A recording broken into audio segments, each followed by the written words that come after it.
এদের এদের এদের ফার্স্ট ক্লাস।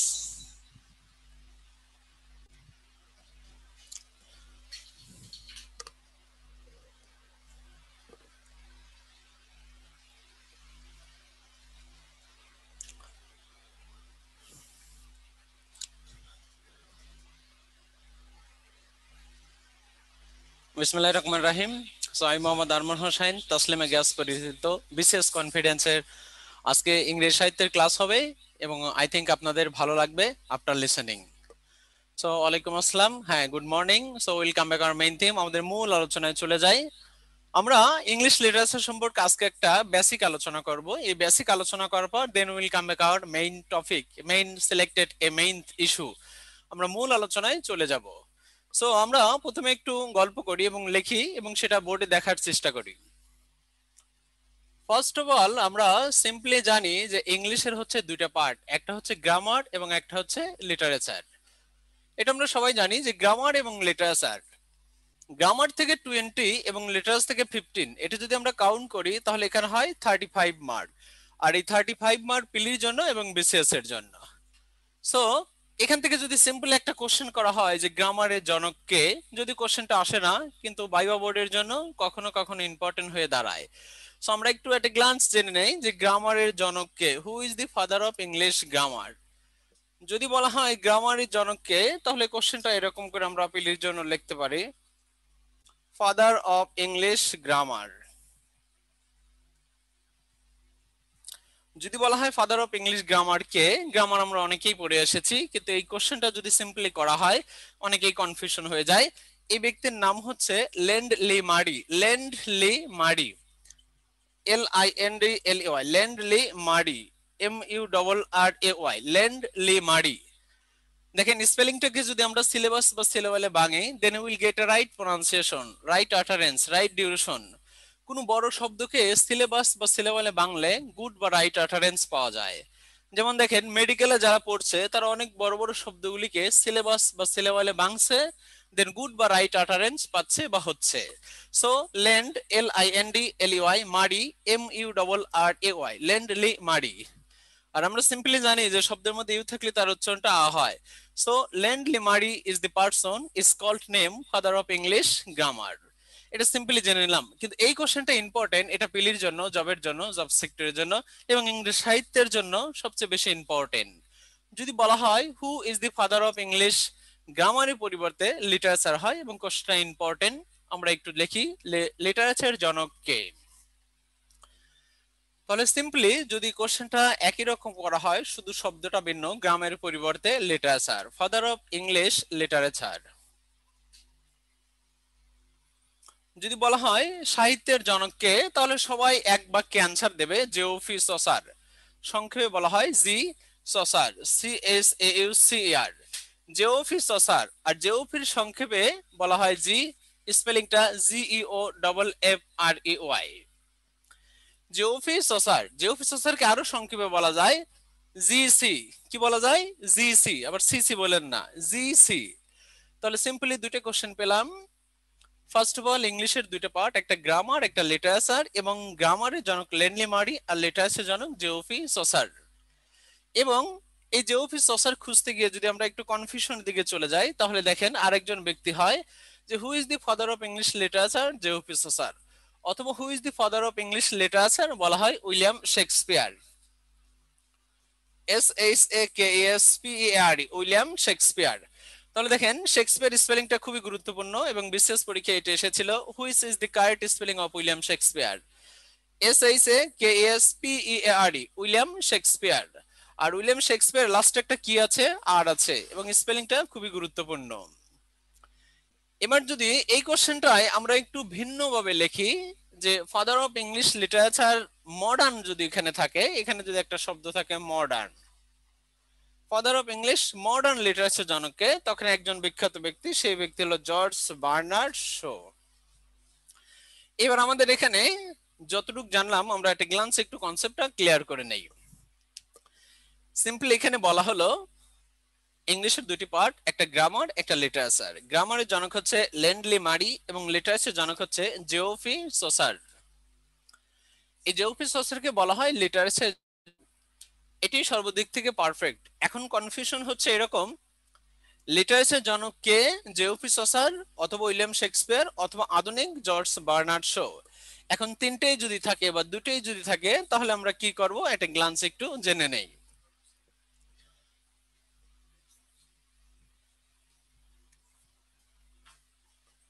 দেখুন এখানে আমরা সিম্পলি জানি লিটারেচার জনক জেওফি সসার, লিটারেচার জনক উইলিয়াম শেক্সপিয়ার, মডার্ন লিটারেচার জনক হলো জর্জ বার্নার্ড শো। তাহলে এখানে জর্জ বার্নার্ড শো আধুনিক সাহিত্যের জনক, এটা নিয়ে আমাদের কোনো কনফিউশন নেই। আমাদের কনফিউশন হচ্ছে উপরের দুটো নিয়ে, যে উপরের দুটো আসলে আমরা কোনটা দেব। ফার্স্ট অফ অল কোশ্চেনে অপশনে যেটা থাকবে আমরা সেটা দেব, অপশনে যেটা থাকবে সেটা দেখব, সেটা জেওফি সসার হতে পারে অথবা উইলিয়াম শেক্সপিয়ার হতে পারে। তাহলে অপশনে যে থাকবে তাকে দেব, এটা ফার্স্ট। সেকেন্ডলি অপশনে দুটেই আছে, অবশ্যই তখন A plus B, B plus C, both উভয় দুটোই হবে এবং তখন আমরা দুটোই দেব। অপশন 3 দুইজনই আছে কিন্তু যে এ আছে এ আর শেক্সপিয়ার আছে বি, অথবা শেক্সপিয়ার আছে এ, জেওফি সসার আছে বি, তখন কোনটা দেব? তখন অবশ্যই আমরা জেওফি সসারকে সর্বদিক থেকে পারফেক্ট মনে করব। তাহলে it is clear to you that literature জনক জেওফি সসার, কখনো কখনো বলা যায় শেক্সপিয়ার, আধুনিক সাহিত্যের জনক জর্জ বার্নার্ড শো। শেক্সপিয়ার এবং জেওফি সসার দুইজনই থাকলে অবশ্যই অপশনে A plus B, B plus C, both উভয় দুটোই থাকবে, আমরা দুটোই দেব। আর যদি দুইজন ব্যক্তি থাকার পর অপশনগুলি আলাদা আলাদা থাকে তখন আমরা জেওফি সসারকে দেব। তাহলে it is clear to you that father of English literature অবশ্যই জেওফি সসার, কখনো কখনো বলা যায় উইলিয়াম শেক্সপিয়ার, শেক্সপিয়ারকে অন্য অন্য টাইটেল বলা যায়, হাজারো টাইটেল, তবে আধুনিক সাহিত্যের জনক জর্জ বার্নার্ড শো। তাহলে it is clear to you that ইংলিশের দুইটা পার্ট, একটা গ্রামার এবং একটা লিটারেচার। 20 এবং 50 এই 35 মার্ক ফর পিলির জন্য বা জবের জন্য এবং জব সেক্টরের জন্য। এখান থেকে সিম্পলি আমরা দুইটা কোশ্চেন পেলাম। গ্রামারের জনক লেনলি মারি এবং লিটারেচার জনক অবশ্যই জেওফি সসার, কখনো কখনো বলা যায় খুবই রেয়ার উইলিয়াম শেক্সপিয়ার, আধুনিক সাহিত্যের জনক বলা হয় জর্জ বার্নার্ড শো। তবে আমরা নরমালি জানা রাখলাম জেওফি সসারকে সর্বদিক থেকে পারফেক্ট এবং স্বীকৃতি দেওয়া হয়েছে। সো আই থিংক এই পর্যন্ত concept clear. So now tell me, is there any question about this year? এখানে কি কারো কোনো কোশ্চেন আছে? আই থিংক কোনো কোশ্চেন নেই। এবার আমরা ইংলিশ সাহিত্যের অন্য একটা বেসিক ইনফরমেশন জেনে নেই, then will come back our main theme, তারপর আমাদের মূল আলোচনায় চলে আসব। Okay, I think clear. এবার ছোট করে আমরা একটু পিরিয়ড বা এজ দেখি। পিরিয়ড বা এজ একটু গল্প করি। দেখেন ইংলিশ সাহিত্যের সমগ্র পিরিয়ড বা এজ বা যুগ বা ক্লাসিফিকেশন বা ইরা বা কাইন্ড, সাইজ, প্রকারভেদ, ইংরেজ সাহিত্যের পিরিয়ড বা এজ হচ্ছে মাত্র 8টি।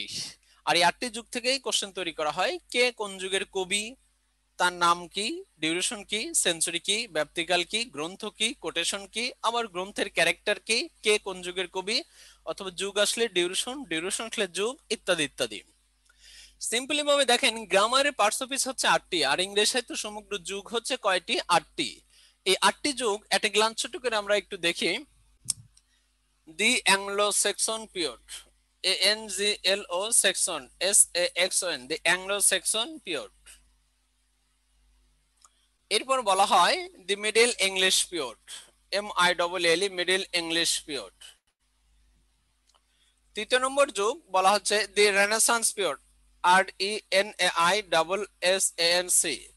স্পেলিংটা খুবই গুরুত্বপূর্ণ, আমরা যেমন শেক্সপিয়ার স্পেলিংটা গুরুত্বপূর্ণ দেখেছি, RENAISSANC, রেনেসান্স স্পেলিংটাও খুবই গুরুত্বপূর্ণ। এরপর বলা হয় another thing is that new classical period, not new, শব্দটা হবে NEO, নিউ ক্লাসিক্যাল পিরিয়ড। এরপর 5th নম্বর যেটা, সেটা আপনারা জানেন এবং সেটা হচ্ছে রোমান্টিক পিরিয়ড, এবং আপনারা that means romantic period, romantic period. এরপর 5 এর পরে 6 নম্বর হচ্ছে Victorian period, VICTORIAN, Victorian period. And another thing is that বলা হচ্ছে মডার্ন পিরিয়ড, মডার্ন পিরিয়ড। এবং বলা হয় আমরা 8 নম্বর লিখব, সেটা হচ্ছে the post modern period, post modern period. তাহলে দেখেন ইংরেজি সাহিত্যের আমরা টোটালি যুগ পেলাম হচ্ছে 8টি, এবং এই 8টি যুগ একটা গ্লান্স আমরা একটু জেনে নেই। Anglo Saxon period, middle English period, Renaissance period, neo classical period, romantic period, Victorian period, modern period and বলা হয় পোস্ট মডার্ন পিরিয়ড। এই হচ্ছে ইংরেজি সাহিত্যের 8টি যুগ। Anglo Saxon, middle age, Renaissance, নিও classical, romantic, Victorian, modern and post modern period. এই হচ্ছে ইংরেজি সাহিত্যের 8টি যুগ। আর 8টি যুগ থেকে সকল ধরনের কোশ্চেন প্যাটার্নে কোশ্চেন তৈরি করা হয়। সিম্পলি ভাবে আমরা এই 8টি যুগ জেনে নিলাম। এবার এই 8টি যুগের মধ্যে থেকে শব্দ অর্থের দিক থেকে যদি কখনো কোশ্চেন তৈরি করা হয়, তাহলে দেখেন অ্যাংলো স্যাক্সন শব্দের অর্থ হচ্ছে দেবদ্রুত, মানে গড গডেস নিয়ে যা কিছু আলোচনা করা হয়, দেবদ্রুত বা দ্রুত। এবং মিডল অর্থ মধ্যম, রেনেসান্স অর্থটা একটু ইম্পর্টেন্ট, নবজীবন। নবজীবন, নবজীবনের পরিবর্তে কখনো কখনো এটাও লেখা যায় যে পুনর্জন্ম বা পুনর্জন্ম, নবজাগরণ হয়। তবে এই দুটি শব্দ পারফেক্ট। নিও ক্লাসিক্যাল অর্থটা আমরা ছোট্ট করে এখানে লিখে দেই। নিও ক্লাসিক্যাল অর্থ হচ্ছে নবদ্রুপদী। নবদ্রুপদী। এখন বলেন নবদ্রুপদীটা কি? নিও ক্লাসিক্যাল। নিও ক্লাসিক্যালটা কি? নবদ্রুপদী। দুটাই কি জানবো। রোমান্টিক অর্থ আবেগ, কল্পনা, প্রেম, ভালোবাসা। ভিক্টোর অর্থ জয়। মডার্ন আধুনিক, পোস্ট মডার্ন অত্যাধুনিক, যেগুলি নো নিড। এই 8টি যুগের মধ্য থেকে 3টি যুগের অর্থ খুব গুরুত্বপূর্ণ। আমরা রোমান্টিক এবং পোস্ট মডার্ন পিরিয়ড এর, হ্যাঁ অবশ্যই, হ্যাঁ আমরা রোমান্টিক এবং পোস্ট মডার্ন পিরিয়ডের দুটেই, হ্যাঁ। তবে রোমান্টিকের মধ্যে কখনো রিয়ালিটি থাকে না, আবার রিয়ালিটির মধ্যে কখনো রোমান্টিক থাকে না। দুটেতে আছি আবার দুটেতেই নেই। কেন? কারণ আমরা রোমান্টিকের মধ্যে কিন্তু কখনো কি থাকে না, রিয়ালিটি থাকে না। রোমান্টিক হলে মানুষ প্রেম, ভালোবাসা, অনুভূতি থাকে, আর প্রেম ভালোবাসার মধ্যে কখনোই বিন্দুমাত্র রিয়ালিটি থাকে না। এবং রোমান্টিক শব্দটা রোমান্স থেকে এসেছে, যেটা একটা ফ্রেঞ্চ ওয়ার্ড, যার অর্থ কল্পনা প্রিয়, ভাব প্রিয়, আবেগ প্রিয়। আর রোমান্টিক হচ্ছে একটা ইংলিশ ওয়ার্ড, এবং এই রোমান্টিক শব্দের অর্থ আবেগপ্রিয়, কল্পনাপ্রিয়, ভাবপ্রিয়। রোমান্টিকের সংজ্ঞাটা যদি বাইবা বোর্ডে বলা হয়, are you romantic, yes, what is the definition of a romantic? Art, জানি না। A style of art, love, emotion, feelings. এই জন্য বলা হচ্ছে মানুষ যখন প্রেম করে তখন তার মধ্যে রোমান্টিক ভাব থাকে, কিন্তু সেখানে বিন্দুমাত্র রিয়ালিটি থাকে না। এজন্য শেক্সপিয়ার বলেছিল, অভাব যখন জানাল দিয়ে আসে, ভালোবাসা তখন দরজা দিয়ে পালায়। তার মানে যেখানে রোমান্টিক আছে সেখানে বিন্দুমাত্র রিয়ালিটি নেই। যেমন হাজবেন্ড ওয়াইফ, চোখে চোখ হয়েছে, এখানে কিন্তু রিয়ালিটি আছে, রিয়ালিটির মধ্য দিয়ে রোমান্টিক আছে, কিন্তু রোমান্টিকের মধ্যে রিয়ালিটি নেই। তার মানে আপনার রোমান্টিক এর ঠিক আছে, মেনে নিলাম আমরা রোমান্টিক, কিন্তু রোমান্টিকের মধ্যে রিয়ালিটিটা নাই বললেই চলে। পোস্ট মডার্নে কিন্তু অনেক রিয়ালিটি আছে, হ্যাঁ, লাইক দ্যাট। সো আমরা রোমান্টিক এবং পোস্ট মডার্নে যখন কথা বলবো তখন অনেক ভালো লাগবে, এখন আই থিঙ্ক ভালো লাগবে। সো এই হচ্ছে 8টি যুগ। এই 8টি যুগের মধ্যে 3টি যুগের অর্থ পেলাম। রেনেসান্স অর্থ নবজীবন হয়, পুনর্জন্ম হয়, দুটোই রাইট। তবে আমরা নবজীবনটাকে পারফেক্ট মনে করি, এবং এটা তেমন একটা নাই বললেই চলে। এখন নবদ্রুপদীটা কি আমরা একটু গল্প করি এবং শুনি, বুঝি। দেখেন শেক্সপিয়ার তার হেমলেটের মধ্যে একটা কোটেশন বলেছিল, listen to many, speak to a few. অল্প বলো, অধিক শোনো। এবং জ্ঞানীরা প্রথমে শোনে, পরে কোশ্চেন করে, আর বোকারা একটু শোনে, একটু কোশ্চেন করে। তাহলে আপনারা কি নিজেকেই কোশ্চেন করেন? Then you will get answer everything. হ্যাঁ, নো দ্যাই সেলফ, সক্রেটিস বলেছিল।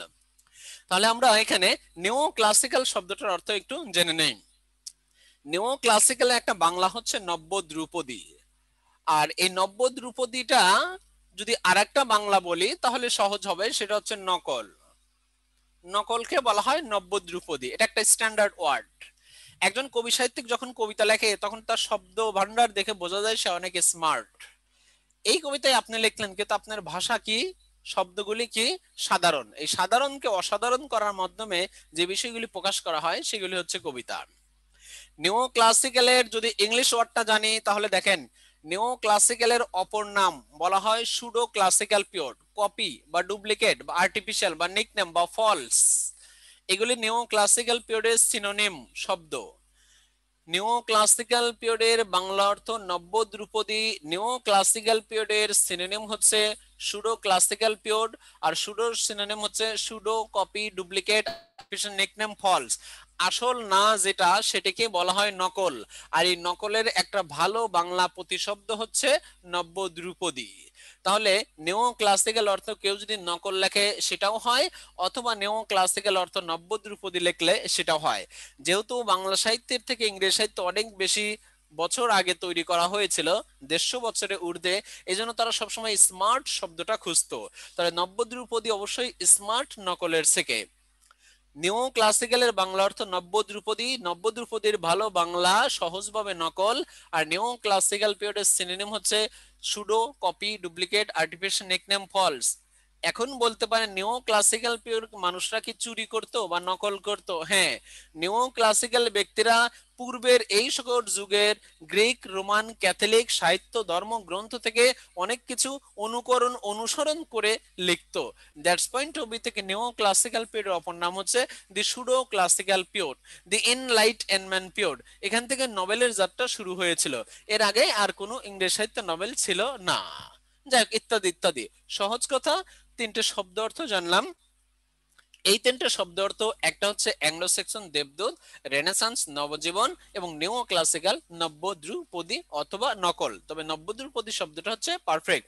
নব্য অর্থ নেই এবং ধ্রুপদী অর্থ নেই। নব্য আর ধ্রুপদী দুটেই প্রিফিক্স সাফিক্স হিসেবে ইউজ করা হয়, যার জন্য একটা শব্দ তৈরি করা হয় নব্য ধ্রুপদী। নব্য অর্থ আছে কিন্তু ধ্রুপদী অর্থ আলাদাভাবে নেই, কোনো শব্দের প্রিফিক্স সাফিক্সে সেটা ইউজ করা হয়।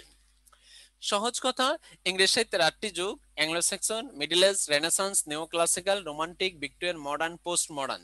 এই 8টি যুগের মধ্য থেকে 3টি যুগের অর্থ পেলাম: অ্যাংলো সেকশন দেবদূত, রেনেসান্স নবজীবন, নিও ক্লাসিক্যাল নব্য ধ্রুপদী। এই রেনেসান্স অর্থ কি এটা পরীক্ষা এসেছে। এটা যদি রিপিট হয় দ্যাটস গুড, খুব ভালো। যদি এটা রিপিট না হয় তাহলে বাকি দুটো আপনার জন্য অপেক্ষা করছে। এবার এই সকল যুগগুলির মধ্যে থেকে আই থিঙ্ক এই পর্যন্ত সিম্পলি কনসেপ্ট ক্লিয়ার। এই সকল যুগগুলির মধ্যে থেকে এবার দুটি যুগকে অবশ্যই স্টার দিয়ে রাখেন। একটা হচ্ছে 3 নম্বর যুগ রেনেসান্স, আর একটা 5 নম্বর যুগ রোমান্টিক। 3 নম্বর এবং 5 নম্বর, 3 নম্বর, 3 নম্বর এবং 5 নম্বর। কেন স্টার দিবেন দেখেন, এই 8টি যুগের মধ্যে থেকে এই দুটি যুগ থেকে বিসিএস এবং সকল জব সেক্টরে সাধারণত কোশ্চেন তৈরি করা হয়। এই দুইটা যুগ থেকে আপনি 4টা, 5টা বা 6টা কোশ্চেন কমন পাবেন নিশ্চিত, সেটা বিসিএস এর মধ্যে থেকে। তাহলে প্রথমে এই 8টি যুগের মধ্যে থেকে দুটি যুগ পড়েন যেটা খুব বেশি ইম্পর্টেন্ট। এতটুক পড়লেন কোনো কোশ্চেনই কমন পেলেন না, দেন ইউ উইল শক। কিন্তু এতটুক পড়েছেন, আপনি দুইটা কোশ্চেন কমন পেয়েছেন, একটা হয়েছে আর একটা হয়নি, তাও আপনি আত্মতৃপ্তি পাবেন। এজন্য টোটালটা পড়ার চেয়ে ফার্স্ট অফ অল দুটি যুগ পড়েন, একটা রেনেসান্স আর একটা হচ্ছে রোমান্টিক। এখানে অনেকগুলি কোশ্চেন নিশ্চিন্তে কমন পাবেন। 8টি যুগ জানলাম, 8টি যুগের মধ্যে থেকে 3টি যুগের অর্থ জানলাম এবং দুটি যুগ ইম্পর্টেন্ট সেটা জানলাম। এবার আমরা এই যুগগুলির জাস্ট ডিউরেশনটা জেনে নেই, কাকে কত সাল থেকে চিহ্নিত করা হয়। এবং এই চিহ্নিত বা সালটা এত সহজভাবে মনে থাকে, ইংরেজি সাহিত্যের যুগগুলি খুব সহজভাবে সুন্দরভাবে সন্নিহিতভাবে তৈরি করা হয়েছে, কিন্তু আমরা পড়ি না, এজন্য আমাদের কাছে কঠিন মনে হয়। দেখেন, অ্যাংলো সেকশন পিরিয়ডটা আরম্ভ হয়েছিল 450 থেকে 1066, 450 থেকে 1066। এই সময়টা, এটাকে স্লাইড করা আছে পুরোটা? না, ওই যুগটা করা নেই, বাকিগুলি করা আছে। হ্যাঁ, আমরা স্লাইডে যাবো আরেকটু পর, শুধুমাত্র যুগটা এট এ গ্লান্স দেখে আসি। সো অ্যাংলো সেকশন পিরিয়ডের ডিউরেশনটা আমরা জানলাম যে 450 থেকে 1066। সাহিত্যের যুগগুলি এত সুন্দরভাবে আপনার মনে থাকবে, জাস্ট একবার দুইবার রিডিং পড়লেই হবে। আমরা একটু দেখে আসি এবং জেনে আসি এবং উপলব্ধি করি। 450 থেকে 1066। একটা জিনিস মনে রাখবেন, ইংরেজ সাহিত্যের একটা যুগ যখন শেষ হয়েছে, সেই যুগের ডিউরেশন এবং ধারাবাহিকতাতে অন্যান্য সকল যুগ তৈরি করা হয়েছে। তার মানে সিকোয়েন্সটা তারা খুব ভালো মিল রেখেছে। তাহলে মিডল ইংলিশ পিরিয়ডটা অবশ্যই আরম্ভ হয়েছে 1066 থেকে 1485। দেখেন, এটা দুই একটা বইতে পাবেন, তবে এখানে পারফেক্ট হচ্ছে 1500 সাল। আমরা দুটোই লিখলাম, একটার উপরে ক্রস চিহ্ন দিলাম আর একটা রাইট দিলাম। তার মানে কোনটা রাইট কোনটা রাইট না, কেন দুটোই লিখলাম আমরা জানবো। পারফেক্টটা জেনে নেব আর ফলসটা নরমালি জেনে নেব। দুটোই জানবো কেন, জানার পরিধি বেশি করলে সেটা কমানো যায়, কিন্তু জানেনই কম, তখন 15টা কোশ্চেনই মনে হবে উইলিয়াম শেক্সপিয়ার, কারণ এর বেশি আর জানেন না। এই জন্য জানার পরিধি যদি লার্জ করা যায় তাহলে সেটা কমানো যায়। তাহলে আমরা দুটেই জানলাম, কেন একটু পরে বলবো। এরপরে আসি রেনেসান্স পিরিয়ড। রেনেসান্স পিরিয়ডটা বলা হয়েছে 1500 থেকে 1660। নিও ক্লাসিক্যাল পিরিয়ডটা বলা হয়েছে 1660 থেকে 1785। তবে এটা পারফেক্ট না, 1798 এটা পারফেক্ট। এরপর রোমান্টিক পিরিয়ড 1798 থেকে 1832। এরপর ভিক্টোরিয়ান পিরিয়ড 1832 থেকে 1901 সাল, 1901 সাল। এরপর মডার্ন পিরিয়ড 1901 থেকে 1936 বলে বা 39 বলে। এবং আমরা লাস্ট যেটা জানলাম সেটা পোস্ট মডার্ন পিরিয়ড 1936 বা 39 থেকে still now, still now, present now, at this moment, ইত্যাদি ইত্যাদি। দেখেন আমরা এখানে টোটালি 8টা যুগ লিখলাম। কয়টি যুগ লিখলাম? 8টি যুগ লিখলাম। এই 8টি যুগের মধ্য থেকে দেখেন 4টি যুগ আমরা ডাবল লিখেছি, মিডল ইংলিশ পিরিয়ড এবং রোমান্টিক পিরিয়ডের। এবং another thing is that romantic period আগে নিও classical period, modern period, post modern period, এই 4টি যুগ। একটা হচ্ছে মিডল ইংলিশ পিরিয়ড, একটা হচ্ছে নিও ক্লাসিক্যাল পিরিয়ড, একটা হচ্ছে মডার্ন পিরিয়ড, একটা পোস্ট মডার্ন পিরিয়ড। যুগের ক্ষেত্রে, ডিউরেশনের ক্ষেত্রে, কবির গ্রন্থ পাবলিশনের ক্ষেত্রে এবং জন্ম মৃত্যুর ক্ষেত্রে কখনো দুটো হয় না, সাধারণত একটা হয়। এবার আমরা দেখে নেই কেন এগুলি লিখলাম এবং কেন এগুলি পারফেক্ট। অ্যাংলো স্যাক্সন পিরিয়ড 1066 থেকে বলা হচ্ছে শেষ হয়েছে এবং আরম্ভ হয়েছে 450 থেকে 1066। 1066 থেকে অবশ্যই 1485 বা 1500। এখানে 1485 পারফেক্ট না। কেন পারফেক্ট না দেখেন, এই 1485 দিয়ে কোনো একটা বইতেও বাজারে দেখাতে পারবেন না যে রেনেসান্স পিরিয়ডটা আরম্ভ হয়েছে। অবশ্যই রেনেসান্স পিরিয়ড আরম্ভ হয়েছে 1500 সাল থেকে। তবে দুই একজন বিশেষজ্ঞ এখানে লিখেছিল। কেন লিখেছিল? মিডিল এজের একটা যুগ ছিল, মিডিল এজের 3টে ভাগে ভাগ করা হয়। ছোট্ট একটা পার্ট হচ্ছে ডার্ক এজ, জানবো আজকে সবগুলি। এই অন্ধকারের সময়, এই সময় রেপ, মার্ডার, অ্যাকশন ইত্যাদি হয়েছিল বলেই এখানে অনেকগুলি কনফিউশন লুকিয়ে থাকে। তবে কোনো কোনো বইতে 85 উল্লেখ করেছে, এটা পারফেক্ট না। এটা যদি পারফেক্ট হইতো তাহলে অবশ্যই রেনেসান্স পিরিয়ডটা এটি দিয়ে আরম্ভ হলো। কিন্তু কোনো একটা বইতে কি দেখাতে পারবেন রেনেসান্স পিরিয়ড এই 1485 তে আরম্ভ হয়েছে? না, অবশ্যই 1500। তাহলে সিম্পলি এটা আমরা বাদ দিলাম, 1500 থেকে 1600।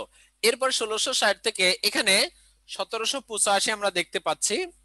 এই 1785 লিখেছে সেই বইয়ের অনুকরণ করে, যে বইটাতে এখানে মিডল এজ 85 লিখেছে, তার অনুকরণ করে এটা 85 লিখেছে। তার মানে এটা পারফেক্ট না। এখানে পারফেক্ট অবশ্যই 98। 98টি পারফেক্ট। তার আরেকটা কারণ হচ্ছে, যারা একটু ডিপলি জানেন দেখেন, উইলিয়াম ওয়ার্ডসওয়ার্থকে বলা হয় পয়েন্ট অফ নেচার এবং স্ট্রিকলিসকে বলা হয় সুপার ন্যাচারাল পয়েট, আর অনেক অনেক কিছু। উইলিয়াম ওয়ার্ডসওয়ার্থকে বলা হয় poet of nature, worship of nature, high priest of nature, lake poet, poet of children. He was born in 1770 থেকে 1850. S.T. Cole is supernatural poet. He was born in 1772 থেকে 1834. ইত্যাদি ইত্যাদি। দুইজনই রোমান্টিক যুগের ব্যক্তি। গল্প করছি। লিরিক্যাল ব্লাড উইলিয়াম ওয়ার্ডসওয়ার্থ 19টা এবং এস.টি. কোলি 4টা। দুই একটা বইতে 5টাও আছে, তবে ভ্রান্ত ধারণা। তাহলে উইলিয়াম ওয়ার্ডসওয়ার্থ 19টা, এস.টি. কোলি 4টা। এই 23টা কবিতার সমন্বয়ে যখন লিরিক্যাল ব্লাড কবিতাটা পাবলিশড হয় 1798-এ, তখন রোমান্টিক যুগের যাত্রা শুরু হয়। তার মানে এটা পারফেক্ট না, এখানে পারফেক্ট 1798, আর রোমান্টিকটা আরম্ভ হয়েছিল 1798। এটা দুই একটা বইতে লিখেছে। 98, 32, 32, 1 যাচ্ছে যাচ্ছে। এরপর মডার্ন পিরিয়ড। মডার্ন এসে আবার দুটোই লিখেছে, 36 এবং 39। কেন লিখেছে জানি। মডার্ন পিরিয়ডের সময় আমরা জানি ফার্স্ট ওয়ার্ল্ড ওয়ার এবং সেকেন্ড ওয়ার্ল্ড ওয়ার হয়েছিল। মানুষের মধ্যে rape, murder, action, dominant, savagery, বর্বরতা, ফ্রাস্ট্রেশন ইত্যাদি তৈরি হয়েছিল। সেই পয়েন্ট অফ ভিউ থেকে দুই একজন বিশেষজ্ঞ 36 লিখেছিল। তবে এখানে 39টা হচ্ছে পারফেক্ট। দুই একটা বইতে দেখবেন 36 আছে এবং 39 বেশি বইতে আছে। তাহলে পোস্ট মডার্ন পিরিয়ড তাই 36 পারফেক্ট না, 39 পারফেক্ট। 39 থেকে still now, present now, at this moment যা চলছে ঘটছে হচ্ছে, তাকে বলা হয় পোস্ট মডার্ন পিরিয়ডের ডিউরেশন। এবার আমরা একটু জেনে নেই, এখানে এটা পারফেক্ট না, এখানেও এটা পারফেক্ট না, এখানেও এটা পারফেক্ট না, এখানেও এটা পারফেক্ট না। এবার দেখেন বোর্ডে প্রত্যেকটা যুগের সিকোয়েন্স মেনটেন করে তৈরি করা হয়েছে। এখানে যতগুলি যুগ আমরা দেখছি এগুলি হচ্ছে পারফেক্ট। বাকিগুলি যে মুছে দিলাম সেগুলি পারফেক্ট না, তবে কখনো কখনো হতে পারে, খুবই রেয়ার। এজন্য George Bernard Shaw post modern পিরিয়ডের একজন বিখ্যাত ব্যক্তি বলেছিল, be aware of false knowledge, it is more danger than to ignorance. ভ্রান্ত জ্ঞান অজ্ঞতার চেয়ে মূর্খ। এজন্য কখনো ভুল জ্ঞান শিখবেন না, 2 দিন পরে শেখেন কিন্তু সঠিকটা শিখবেন। History make the man wise, Francis Bacon বলেছিল যে ইতিহাস মানুষকে জ্ঞানী করে তোলে। তাহলে দেখেন প্রত্যেকটি যুগের সিকোয়েন্স মেনটেন করে তৈরি করা হয়েছে এবং সেই যুগগুলি হচ্ছে 1060, 1060, 15, 15, 16, 16, 98, 98, 32, 32, 1, 1, 39 এবং স্টিল নাও। এখন আমার কথা, এখান থেকে যদি আপনি একটা যুগ ভুলে যান, রোমান্টিক পিরিয়ডটা ভুলে গেছেন, যে রোমান্টিক পিরিয়ডটা মনে নেই কখন, কি রোমান্টিক পিরিয়ডটা মনে নেই কত সাল থেকে কত সাল, পরীক্ষায় আসছে। এবার আমরা একটু জেনে নেই রোমান্টিক পিরিয়ডের যদি ভুলে যান, এবং শর্টলি জানার কারণ হচ্ছে before stage or after stage then you will get a right duration. কোন যুগকে ভুলে গেলে সেই যুগের পূর্বে বা পরে চলে যান, then you will get a right duration, তাহলে সঠিক সময়ে দিক নির্দেশনাটা পেয়ে যাবেন। তাহলে অবশ্যই রোমান্টিক পিরিয়ডটা যখন নিউ ক্লাসিক্যাল শেষ হয়েছে 1798, আবার এই রোমান্টিকের পরে কি ভিক্টোরিয়ান আরম্ভ হয়েছে 1832, then you will get a right duration, সঠিক ইনফরমেশনটা পেয়ে গেলেন। এখন বিষয় হলো এই 8টা যুগের মধ্যে থেকে 2টা প্যাটার্নে কোশ্চেন তৈরি করা হয়, একটা হচ্ছে নাম আসলে ডিউরেশন এবং ডিউরেশন আসলে নাম, এই 2টা প্যাটার্নে কোশ্চেন তৈরি করা হয়।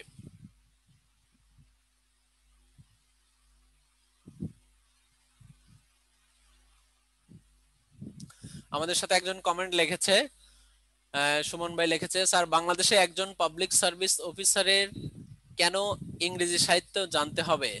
এরকম কোনো কোশ্চেন ভাইভাতে আসলে উত্তরটা কি হবে? আচ্ছা, ইংরেজি সাহিত্য হচ্ছে এমন একটা বিষয় যে একজন স্টুডেন্ট থার্স্টি অফ নলেজ, একজন স্টুডেন্টের জ্ঞান তৃষ্ণার্ত সব বিষয়ে থাকা দরকার। তার মধ্যে ইংলিশটা একটু বেশি গুরুত্বপূর্ণ। কেন ইংলিশ বেশি গুরুত্বপূর্ণ? ইংলিশ হচ্ছে একটা লিটারেচার রিলেটেড সাবজেক্ট, আর এই লিটারেচার রিলেটেড সাবজেক্ট হচ্ছে হিউম্যান বিং এর সাথে অনেক বেশি রিলেটেড। এজন্য বলা হচ্ছে পোয়েট্রি বা literature is the criticism of our life. তাহলে একটা জিনিস মনে রাখবেন, literature is a criticism of our life. আমাদের জীবনের সংমিশ্রণের সাথে যে বিষয়টা রিলেটেড সেটা হচ্ছে সাহিত্য। সাহিত্য সমাজের কথা বলে, জীবনের কথা বলে, আর জীবন মানেই ভালো আর মন্দ, আর ভালো আর মন্দ মিলে মানুষ। এজন্য এই কোশ্চেনটার অ্যান্সার এরকম হতে পারে যে literature is a criticism of our life. Literature is the criticism of our life, আমাদের জীবনের ভালো মন্দের সংমিশ্রণ হচ্ছে সাহিত্য। দ্যাটস পয়েন্ট অফ ভিউ থেকে যদি কখনো সিভিল সার্ভিস এই কোশ্চেনটা আপনাকে ধরে, তাহলে একটা বাক্য বলবেন, literature is a mirror, literature is a mirror, অথবা রিফ্লেক্ট অফ হিউম্যান বিং, অথবা রিফ্লেক্ট অফ আওয়ার লাইফ, অথবা literature is the criticism of our life. এই ক্রিটিসিজম অফ আওয়ার লাইফ বললে, criticism of our life, criticism মানে কি ভালো মন্দ, তাহলে ভালো মন্দ জীবনের, জীবনের ভালো মন্দ সংমিশ্রণে হচ্ছে রিলেটেড। আর ভালো মন্দ কি? সমাজ, সোসাইটি অথবা হিউম্যান বিং। সোসাইটি আর হিউম্যান বিং এর পয়েন্ট অফ ভিউ থেকে যা তৈরি হয় সেটা হচ্ছে সাহিত্য। আর এই সাহিত্যটা মানব জীবনে অনেক গুরুত্বপূর্ণ ভূমিকা পালন করে। এতটুকু বললে আই থিঙ্ক এনাফ। হ্যাঁ, এতটুকু যখন বলবেন তখন বাকিটাও বলতে পারবেন এবং তারা বুঝে নেবে। এই কুইন এলিজাবেথেন বলেছিল, first impression is the best impression, প্রথমে দর্শনদারি পরে গুণ বেচারি। তাহলে প্রথম স্পিচটাই আপনাকে বলে দেবে যে আপনি কি বলতে চাচ্ছেন, কারণ তাদের সাইকোলজিক্যালটা অনেক বেশি। সো আর ইংলিশ তাছাড়াও জানি যে গুরুত্বপূর্ণ। পৃথিবীতে একটা হিউম্যান বিং বেঁচে থাকার জন্য 5টা বিষয় খুবই দরকার। একটা হচ্ছে ইংলিশ, তাকে ইংলিশ ভালো জানতে হবে যাতে সারা ওয়ার্ল্ডের সাথে কমিউনিকেশন করতে পারে। একটা হচ্ছে কম্পিউটার, কম্পিউটার স্কিল তার ভালো থাকতে হবে। একটা হচ্ছে ডাইভিং, কোনো বিপদে পড়লে সে যাতে পালিয়ে বের বের হতে পারে, ডাইভ করতে পারে। একটা হলো অ্যাবাউট নলেজ, এই নলেজটা অনেকগুলি পার্ট আছে, যেমন তার মধ্যে প্রথম একটা পার্ট হচ্ছে ওয়ার্ল্ড ম্যাপ, মানচিত্র সম্পর্কে খুব ভালো ধারণা থাকতে হবে, সেটা বাংলাদেশ হোক, ইন্টারন্যাশনাল হোক, বা আদার সকল বিষয় হোক। যেমন আপনাকে ইন্ডিয়ানে ছেড়ে দিচ্ছে, আপনি বাংলাদেশ না এসে ওইদিক চলে যাচ্ছেন, তার মানে মানচিত্র সম্পর্কে একটা ভালো ধারণা থাকতে হবে, ইংলিশ সম্পর্কে একটা ভালো ধারণা থাকতে হবে, এবং কম্পিউটার সম্পর্কে ভালো ধারণা থাকতে হবে, ড্রাইভিং সম্পর্কে ভালো ধারণা থাকতে হবে, এবং সাঁতার কাটতে হবে। কারণ পৃথিবীতে পানির সংখ্যা অনেক বেশি, যার জন্য অনেকে নিজেকে বাঁচার জন্য সুইসাইড থেকে, আদার্স থেকে অবশ্যই সুইমিং করতে হবে, ইত্যাদি ইত্যাদি। এই বিষয়গুলি জানলে দ্যাটস এনাফ। সো এবার আমরা মূল আলোচনায় চলে আসি। আই থিঙ্ক বুঝতে পেরেছেন। হ্যাঁ, ধন্যবাদ। এই যে ধন্যবাদ লিখেছেন, ধন্যবাদ একটা গ্রন্থ, হ্যাঁ, বাংলা সাহিত্যে আহসান হাবিবের একটা বিখ্যাত গ্রন্থ, ধন্যবাদ। সো ধন্যবাদ টু ইউ। হ্যাঁ, টু is beauty, beauty is truth. হ্যাঁ, লাইক দ্যাট। সত্যই সৌন্দর্য, সৌন্দর্যই সত্য। যেখানে সত্য আছে সেখানে সৌন্দর্য আছে, যেখানে সৌন্দর্য আছে সেখানে প্রেম আছে, ধর্ম আছে। সত্য, সৌন্দর্য, ধর্ম যেখানে আছে সেখানে মেটাফিজিক্যাল পয়েন্ট আছে, যা অস্পষ্ট না কিন্তু স্পর্শ করা যায় না। লাভ হতে পারে, গড হতে পারে, সোল হতে পারে, ইনোসেন্ট হতে পারে। গ্রামের দিক থেকে যেগুলি অ্যাবস্ট্রাক্ট নাউন সেগুলি মেটাফিজিক্যাল পয়েন্ট। আর যেখানে সত্য আছে সেখানে সৌন্দর্য আছে। সত্য আর সৌন্দর্য থাকলে অবশ্যই পবিত্র থাকবে। সত্য আর সৌন্দর্য পবিত্র থাকলে অবশ্যই সফলতা আসবেই। Success to catch in your hand today or tomorrow if you just keep positive thinking and hard work. ইন্নাল্লাহু মা সাবিরিন, নিশ্চয় আল্লাহ তাআলা ধৈর্যকারীদের সাথে আছেন। এবং বাংলাও পড়েছি সবুরে মেওয়া ফলে। আর ইংলিশে তো জ্যাক্স রুশো বলেছিল, patient is better but it fruit is so sweet. ধৈর্য হয় তিক্ত কিন্তু এর ফল হয় মিষ্ট। আমরা একটু ধৈর্য ধরি, শুনি, বুঝি, উপলব্ধি করি, then it will be better for you. এই হচ্ছে ইংরেজি সাহিত্যের 8টি যুগ। 8টি যুগের মধ্যে Anglo section, middle age, Renaissance, নিও ক্লাসিক্যাল, রোমান্টিক, ভিক্টোরিয়ান, মডার্ন এবং পোস্ট মডার্ন পিরিয়ড। এই 8টি যুগের মধ্যে থেকে 3টি যুগের বাংলা অর্থ জানলাম। অ্যাংলো সেকশন দেবদূত, রেনেসান্স নবজীবন, নিও ক্লাসিক্যাল নব্য ধ্রুপদী। এবং দুটি যুগ খুব বেশি ইম্পর্টেন্ট, ফার্স্ট অফ অল এই দুটি যুগ পড়বেন, সেটা আমি বলবো সব সময়। এবং রেনেসান্স পিরিয়ড এবং রোমান্টিক পিরিয়ড। এরপরে এই 8টি যুগের মধ্যে থেকে দুটো প্যাটার্নে কোশ্চেন হয়, নাম আসলে ডিউরেশন, ডিউরেশনের নাম। এই 8টি যুগের কোনো একটা যুগকে ভুলে গেলে তার পূর্বে বা পরের যুগে চলে যান, you will get a right duration in a short time. কারণ এই 8টি যুগ সিকোয়েন্স মেনটেন করে তৈরি করা হয়েছে। আই থিঙ্ক এই পর্যন্ত কনসেপ্ট ক্লিয়ার। এবার একটু কমেন্টে জানান তো ভাই যে এই পর্যন্ত কনসেপ্ট ক্লিয়ার কিনা, তাহলে আমরা মূল আলোচনায় চলে যাব। ওকে, হ্যাঁ, মেহেদি হাসান ভাই লিখেছে, হ্যাঁ ক্লিয়ার। ওকে, থ্যাংক ইউ ভাই। হ্যাঁ, যারা লিখেছেন সবাইকে ধন্যবাদ। আহ, হ্যাঁ, ডক্টর সুমায়া, হ্যাঁ, okay, thank you, thanks for them all who are present or comment in here. এবার আমরা অনেকক্ষণ পড়লাম, এবার একটু গল্প করি। হ্যাঁ, সাহিত্য তো খালি গল্পই, কিন্তু গল্প এখনো আসেনি, আমরা এখনো ইতিহাস আলোচনা করছি, মানে যাত্রা শুরু করছি মাত্র। হ্যাঁ, আই থিঙ্ক গল্প করলে ভালো লাগবে। তবে আমরা একটু ভিন্ন আঙ্গিতে গল্প করি। দেখেন, পৃথিবীর বড় গল্প সবাই জানে, কিন্তু পৃথিবীর ছোট গল্প আর্নেস্ট হ্যামিং বলেছিল মাত্র 6টা শব্দে। Baby shoes never one it's museum এলো পৃথিবীর সবচেয়ে ছোট গল্প, মাত্র 6টা শব্দ দিয়ে আর্নেস্ট হ্যামিং লিখেছিল। যে একজন প্রেগন্যান্সি মহিলা তার বাবুর জন্য জুতো কিনেছে, অনেক সেই জুতো নিয়ে অ্যামিউজিং করছে। এরপর যখন সেই প্রেগন্যান্সি মহিলার ডেলিভারি হলো তখন সেই বেবিটা মৃত হলো, এবং সেই জুতো জোড়া মা ফেলে না দিয়ে মিউজিয়ামে রেখে দিচ্ছে। আর মানুষ এসে তার ইতিহাসগুলি জানতেছে। এই পৃথিবীর 6টা শব্দ দিয়ে সবচেয়ে ছোট গল্প লিখেছিল Ernest Hemingway. Ernest Hemingway modern পিরিয়ডের একজন বিখ্যাত নভেলিস্ট, সেটা পরে জানবো। আমরা অন্য গল্প করি। হ্যাঁ, গল্প, হ্যাঁ, খুব মনোযোগ দিয়ে শুনবেন। এই গল্পটা যদি মনোযোগ দিয়ে শুনেন সাহিত্য সম্পর্কে খুব ভালো একটা ধারণা হয়ে যাবে। ইংরেজি সাহিত্যে কয়টি যুগ আছে? 8টি যুগ আছে। খেয়াল করি, Anglo section, middle age, Renaissance, neoclassical, romantic, Victorian, modern period এবং বলা হয় পোস্ট মডার্ন পিরিয়ড। 8টি যুগ, এবং এই 8টি যুগ আমরা সংক্ষেপে জেনে নিলাম। Anglo section, middle age, Renaissance, নিও classical, romantic, Victorian, modern, post modern, সবগুলি শব্দের প্রথম বিষয়গুলি আমরা একটু জেনে নিলাম।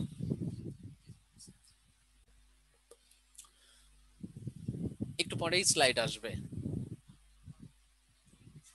ঠিক আছে, ঠিক আছে, okay. So will come back, main theme. আমরা 8টা যুগ জানলাম। দেখেন, এই 8টি যুগের মধ্যে থেকে গল্প করছি আমরা। কি করছি? গল্প করছি। গল্প ভালো জানলে অনেক সময় ভালো কিছু করা যায়। এই 8টি যুগের মধ্যে থেকে মনে রাখবেন যে 5টি যুগের শাখা প্রশাখা আছে আর 3টি যুগের শাখা প্রশাখা নেই। এই 8টি যুগের মধ্যে 5টির শাখা প্রশাখা আছে আর 3টির শাখা প্রশাখা নেই। যে 5টির শাখা প্রশাখা আছে সেই 5টি আমরা এট এ গ্লান্স জেনে নেই। মিডল এজের শাখা প্রশাখা আছে এবং সেটা হচ্ছে 3টা। রেনেসান্স 4টেও বলে কেউ, 5টাও বলে কেউ, 7টাও বলে, তবে 4টে হচ্ছে রাইট। নিও ক্লাসিক্যাল 3টা, ভিক্টোরিয়ান 2টা, মডার্ন 2টা। দেখেন, ইংরেজি সাহিত্যের 8টি যুগের মধ্যে 5টির শাখা প্রশাখা আছে আর 3টির শাখা প্রশাখা নেই। সেই 3টি হচ্ছে অ্যাংলো সেকশন পিরিয়ড অথবা রোমান্টিক পিরিয়ড এবং বলা হচ্ছে পোস্ট মডার্ন পিরিয়ড। তাহলে যে 3টির শাখা প্রশাখা নেই, 1 নম্বর এবং 5 নম্বর এবং 8 নম্বর, এই 3টির শাখা প্রশাখা নেই। 1, 5, 8। 8টি যুগের মধ্যে থেকে 3টির শাখা প্রশাখা নেই, 5টির শাখা প্রশাখা আছে। যে 3টির নেই, 1 নম্বর অ্যাংলো স্যাক্সন পিরিয়ড, 5 নম্বর রোমান্টিক পিরিয়ড এবং 8 নম্বর পোস্ট মডার্ন পিরিয়ড। এবার আমরা ছোট্ট করে আরেকটু গল্প চলে যাই।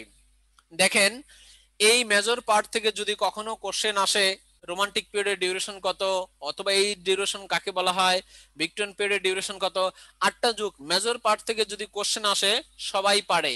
কিন্তু রিসেন্টলি মেজর পার্ট থেকে আসে না, রিসেন্টলি শাখা প্রশাখা থেকে আসে, আর তখনই আমাদের জন্য কনফিউশন তৈরি হয়ে যায়।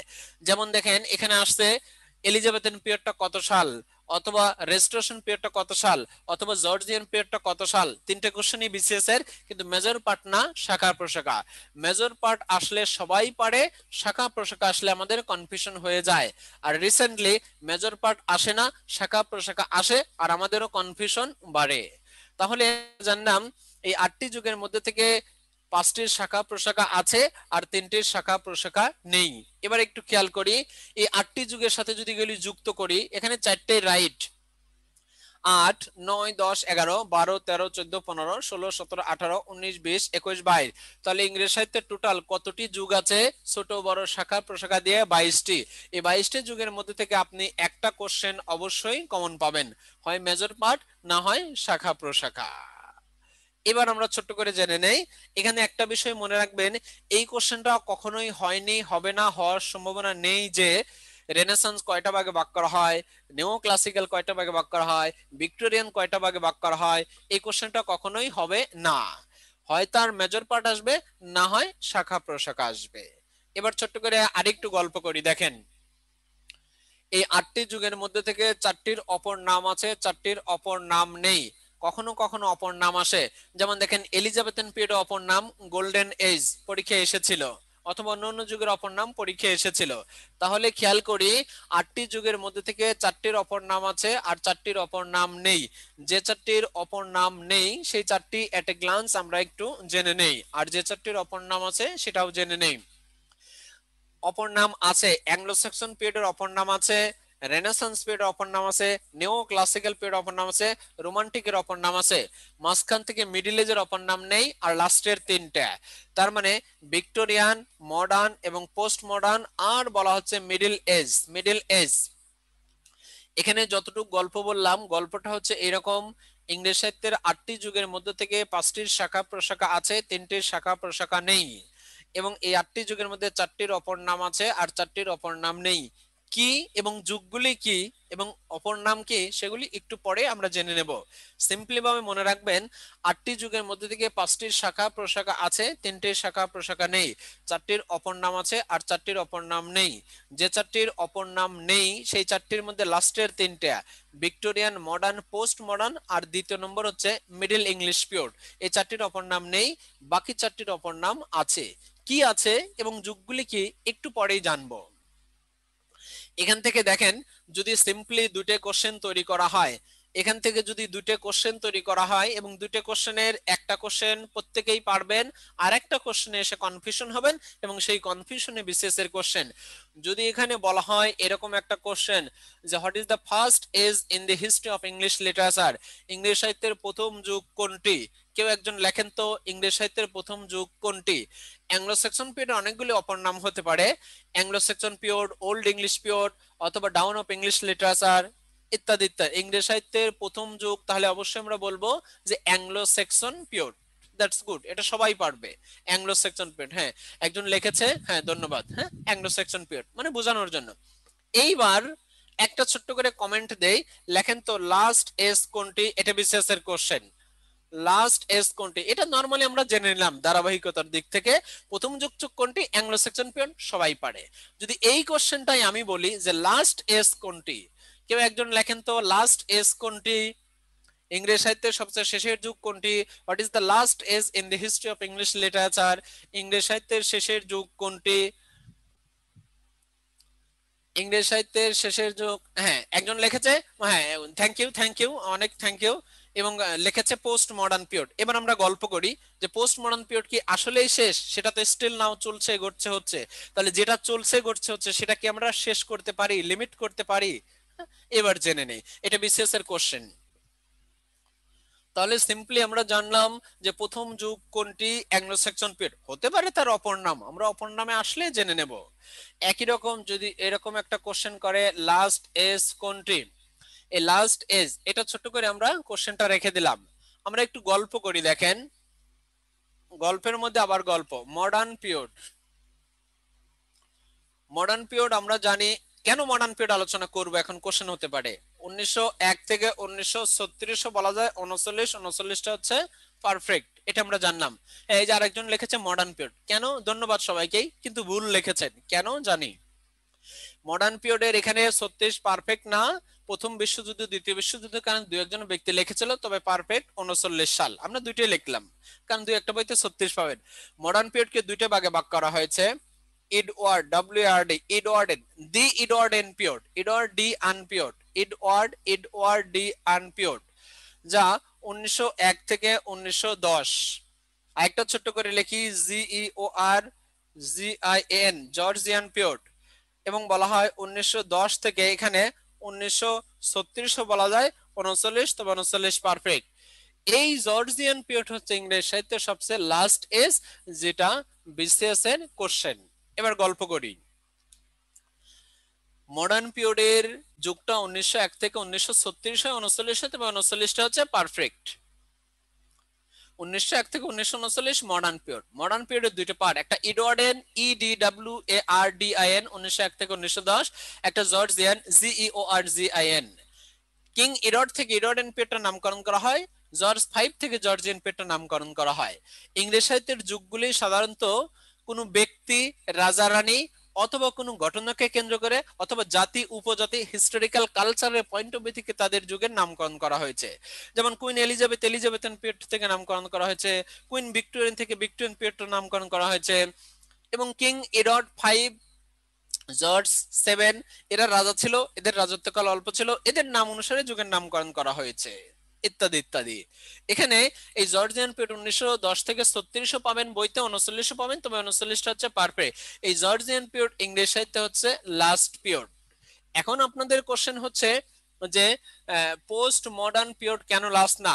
পোস্ট মডার্ন পিরিয়ড বলেছি 1939 থাকলে স্টিল নাও, তাহলে যেটা স্টিল নাও চলছে ঘটছে হচ্ছে সেটাকে কি আমরা লিমিট করতে পারছি? না, এখনো চলছে। তাহলে যেটা চলছে সেটা কি কখনো শেষ হয়? না, শেষ হয় না। তাহলে পোস্ট মডার্ন পিরিয়ডটা কখনোই শেষ না। তাহলে যারা পোস্ট মডার্ন পিরিয়ড লিখেছেন তার নিঃসন্দেহে ভুল লিখেছেন, পোস্ট মডার্ন পিরিয়ড কখনো শেষ হয় না। হ্যাঁ, লজিক আপনি ঠিকই বলেছেন যে অ্যাংলো সেকশন প্রথম, শেষ পোস্ট মডার্ন, কিন্তু না।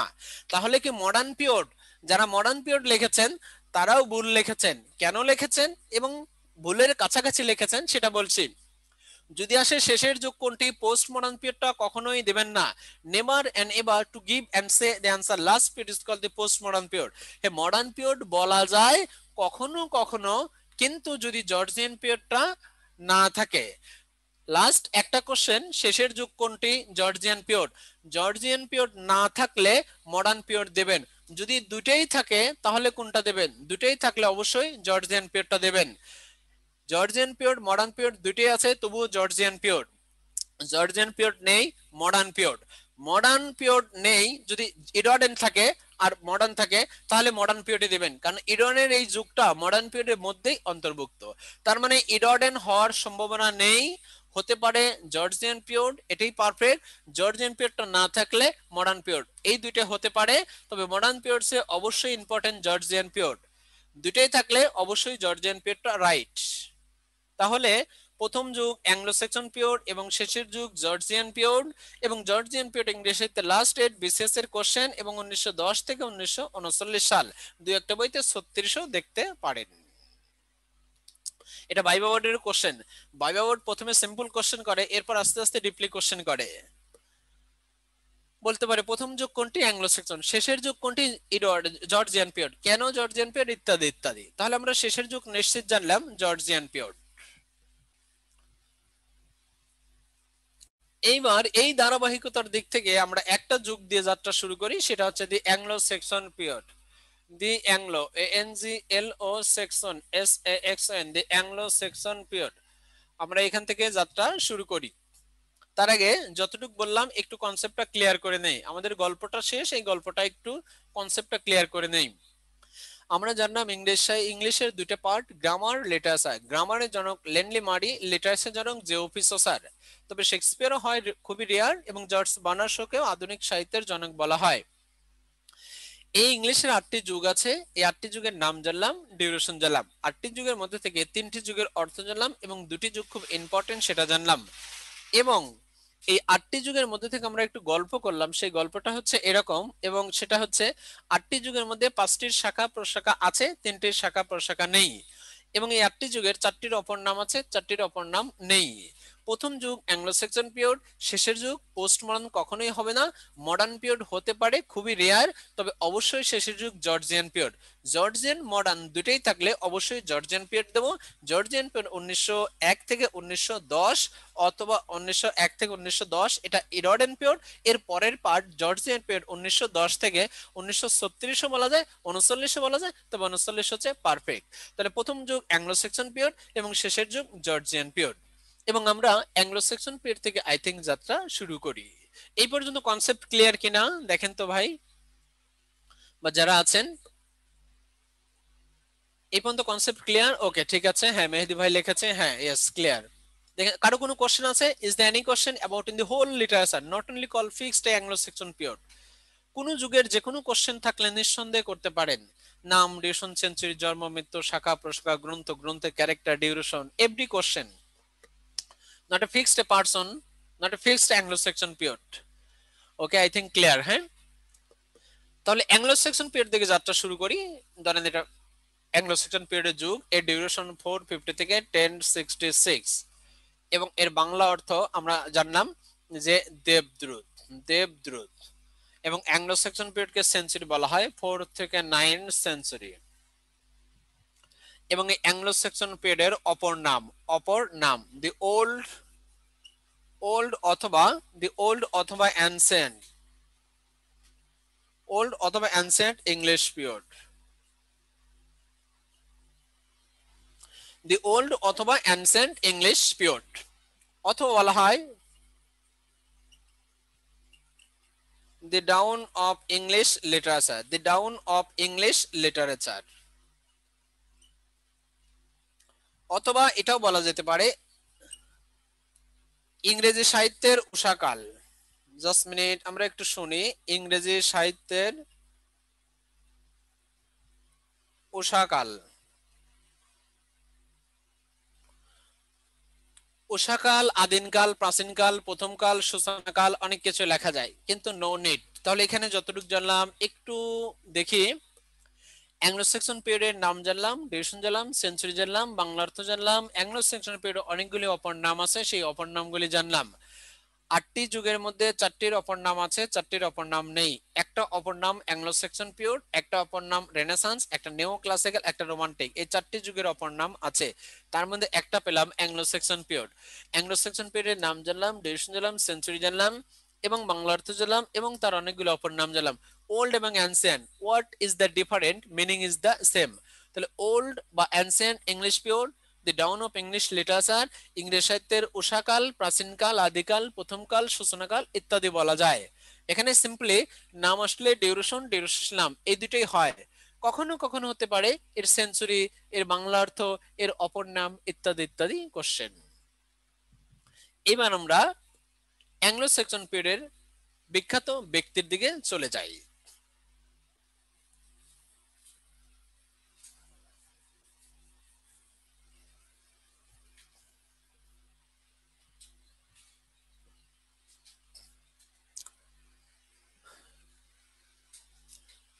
আজকে আমরা যে টপিকগুলি আলোচনা করব সেই টপিকগুলি আই থিঙ্ক বলা হচ্ছিল দ্য অ্যাংলো সেকশন পিরিয়ড। হ্যাঁ, অ্যাংলো সেকশন পিরিয়ড সম্পর্কে আমরা ফার্স্ট অফ অল এর নাম জানলাম, ডিউরেশন জানলাম, সেঞ্চুরি জানলাম, বাংলা অর্থ জানলাম, এবং এর অনেকগুলি অপর নাম জেনে নিলাম।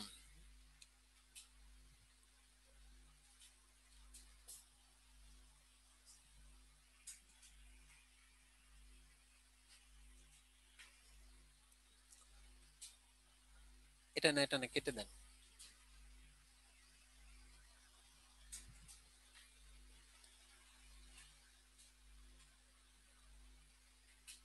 আমরা বেসিক অফ ইংলিশ লিটারেচার, যেটা মূলত প্রথম আলোচনা করেছিলাম,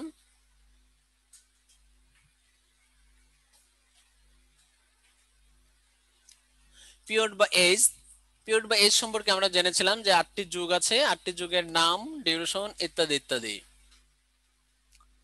দেখেন এখানে কিছু ছবি দেওয়া আছে, একটা ছবি আমরা দেখলাম। Name of age with duration, আমরা যে 8টি যুগ লিখলাম সেই 8টি যুগের নাম জানলাম এবং ডিউরেশন গুলি জেনে নিলাম। কিছু ছবি অ্যাংলো সেকশন পিরিয়ডটা এরকম ছিল যে rape, murder, action, dominant, savagery, বর্বরতা, ফাস্টেশন ইত্যাদি ইত্যাদি।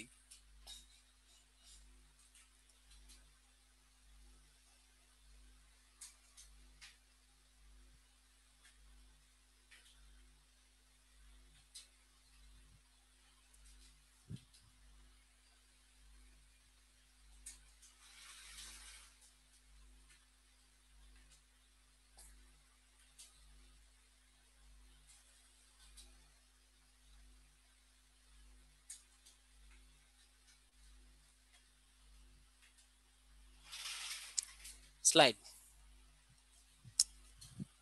সো আমরা নরমালি এখানে ফার্স্ট এবং লাস্টের যে আছে সেটা আমরা দেখলাম যে প্রথম যুগ কোনটি ইত্যাদি ইত্যাদি এবং শেষের যুগ কোনটি।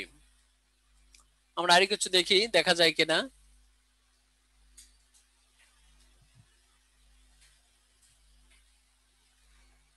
মিনিং অফ এজ, আমরা কিছু যুগ জানলাম, যে যুগের বাংলাগুলি আমরা জেনে নিলাম যে অ্যাংলো সেকশন এবং মিডিল এজ এবং বলা হচ্ছে নিউ ক্লাসিক্যালের যুগগুলির বাংলা অর্থ কি সেটা জেনে নিলাম।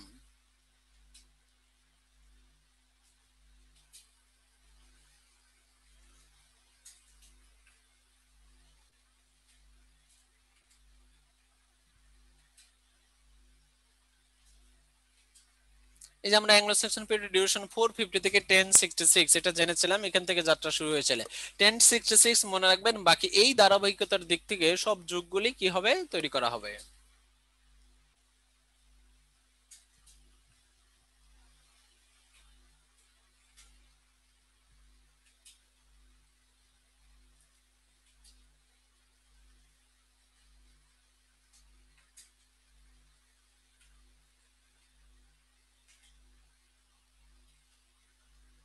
বোর্ড দেন। আমরা নর্মালি যা দেখলাম তেমন কিছুই না, শুধুমাত্র এতটুকু জানলাম যে ইংরেজি সাহিত্যের কয়েকটা যুগ আছে সেই নাম জানলাম, ডিউরেশন জানলাম, পিরিয়ড জানলাম বা এজ জানলাম এক। দ্বিতীয় কথা হচ্ছে এই যুগের মধ্যে কয়েকটা বাংলা শব্দ অর্থ আছে, সেই শব্দ অর্থগুলি জেনে নিলাম। এখন আমরা যে আলোচনা করলাম বেসিক ইনফরমেশন, প্রথমে স্লাইডে লেখা হয়েছিল বেসিক ইনফরমেশন। এই বেসিক ইনফরমেশন হচ্ছে ইংলিশের দুইটা part, grammar literature. Grammar literature জনক জানলাম, ইংলিশের 8টি যুগ জানলাম, 8টি নাম জানলাম, 8টি ডিউরেশন জানলাম এবং এই 8টি যুগের মধ্যে কিছু যুগের বাংলা অর্থ জানলাম এবং যুগগুলো ইম্পর্টেন্ট সেটা জানলাম। 8টি যুগের মধ্যে 5টির শাখা প্রশাখা আছে এবং 3টির শাখা প্রশাখা নেই। 4টির অপর নাম আছে, 4টির অপর নাম নেই।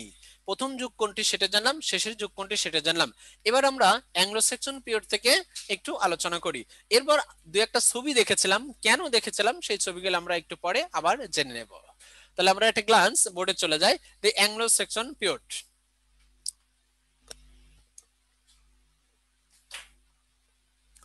অ্যাংলো সেকশন পিরিয়ডের নাম জানলাম, ডিউরেশন জানলাম এবং নাম, ডিউরেশন, সেঞ্চুরি, বাংলা অর্থ, ইংলিশ অর্থ, অপর নাম, ব্যাপ্তিকাল এগুলি জানলাম। এবার অ্যাংলো সেকশন পিরিয়ডের ছোট্ট করে আমরা একজন দুজন বিখ্যাত ব্যক্তি জানি, সেটা হলো পয়েটস। কে কে কবি আছে অ্যাংলো সেকশন পিরিয়ডে, কি কি কবি সাহিত্যিক আছে? অ্যাংলো সেকশন পিরিয়ড একজন কবি ক্যাডমন, CAEDMON, ক্যাডমন, CAEDMON, ক্যাডমন। এই ক্যাডমন একজন বিখ্যাত ব্যক্তি, অথবা আরেকজন ব্যক্তি Alfred, Alfred the great, Alfred the great. দেখেন এই দুইজন ব্যক্তি অ্যাংলো সেকশন পিরিয়ড থেকে শুধুমাত্র এই দুইজন ব্যক্তি পড়বেন, দ্যাটস এনাফ। একজন হচ্ছে ক্যাডমন, CAEDMN, একজন হচ্ছে আলফ্রেড দি গ্রেট। এবার আমরা এই দুইজন ব্যক্তি সম্পর্কে একটু জেনে নেই। ক্যাডমন সম্পর্কে আমরা একটু জানি, ক্যাডমন একজন বিখ্যাত ব্যক্তি। আর ক্যাডমন থেকে একটা কোশ্চেন খুবই ইম্পর্টেন্ট, আমরা ছোট্ট করে একটু জেনে নেই। ক্যাডমন, CAEDMN, ক্যাডমন। এই ক্যাডমনের একটা টাইটেল, টাইটেল মানে উপাধি, টাইটেল বা টাইটেলস বা ইনটাইটেল বা উপাধি, যেমন তাকে বলা হয় ফার্স্ট ইংলিশ বা ফার্স্ট এর আরেকটা আমরা শব্দ লিখি আর্লিয়েস্ট, ফার্স্ট বা আর্লিয়েস্ট পয়েট। এবং অবশ্যই ইংলিশ আর যদি বাংলায় হয়, বাংলায় প্রথম কবিকে, তাহলে আমরা অবশ্যই এই নামটা ইউজ করতে পারি যে লুইপা। বাংলা সাহিত্যে প্রথম কবি লুইপা, আর ইংরেজি সাহিত্যে প্রথম কবি হচ্ছে ক্যাডমন। এই একটা টাইটেলই খুব বেশি ইম্পর্টেন্ট। তাহলে যদি কোশ্চেন হয় হু ইজ দি ফার্স্ট বা earliest poet in the history of English litre, ইংরেজি সাহিত্যের প্রথম কবি বা আদি কবি কে? ক্যাডমন। এর জন্ম মৃত্যু, এর গ্রন্থ, এর অন্যান্য টাইটেল কোনো কিছুই জানার দরকার নেই। শুধু একটা ইনফরমেশন জানবে, ইংরেজি সাহিত্যের প্রথম কবি কে। ফার্স্ট এবং earliest, what is the differing, meaning is the same. ইংরেজি সাহিত্যের প্রথম কবি কে? ক্যাডমন। বাংলা সাহিত্যের প্রথম কবি কে? লুইপা। That's enough. এবার আমরা ছোট্ট করে আরেকজন ব্যক্তি জানি, সেই ব্যক্তির নাম হচ্ছে Alfred the great. Alfred the great.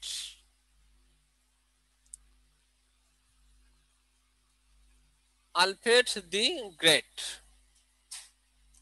Alfred the great একজন বিখ্যাত ব্যক্তি, এবং এর বিখ্যাত ব্যক্তির টাইটেলটাও খুব important. Alfred the great. Alfred the great মূলত একজন রাজা ছিল, এবং বলা হয় কিং আলফ্রেড দি গ্রেট, বা শুধু Alfred the Great. King of Wessex, ওয়েক্সেসের রাজা ছিল। অথবা বলা হচ্ছে যে ল অফ গভর্নিং, আইন প্রণয়নকারী ছিল। অনেক অনেক টাইটেল বলা যায়, কিন্তু সেগুলি নো নিড, দরকার নেই, তার জন্মের দরকার নেই। এবং ছোট্ট করে একটা টাইটেল পড়বেন, FOUNDR, founder of English pros. Founder of English pros, এই একটা টাইটেলই খুব important, founder of English pros. এখন কোশ্চেন হতে পারে যে প্রোজ কি, হ্যাঁ, ইত্যাদি ইত্যাদি।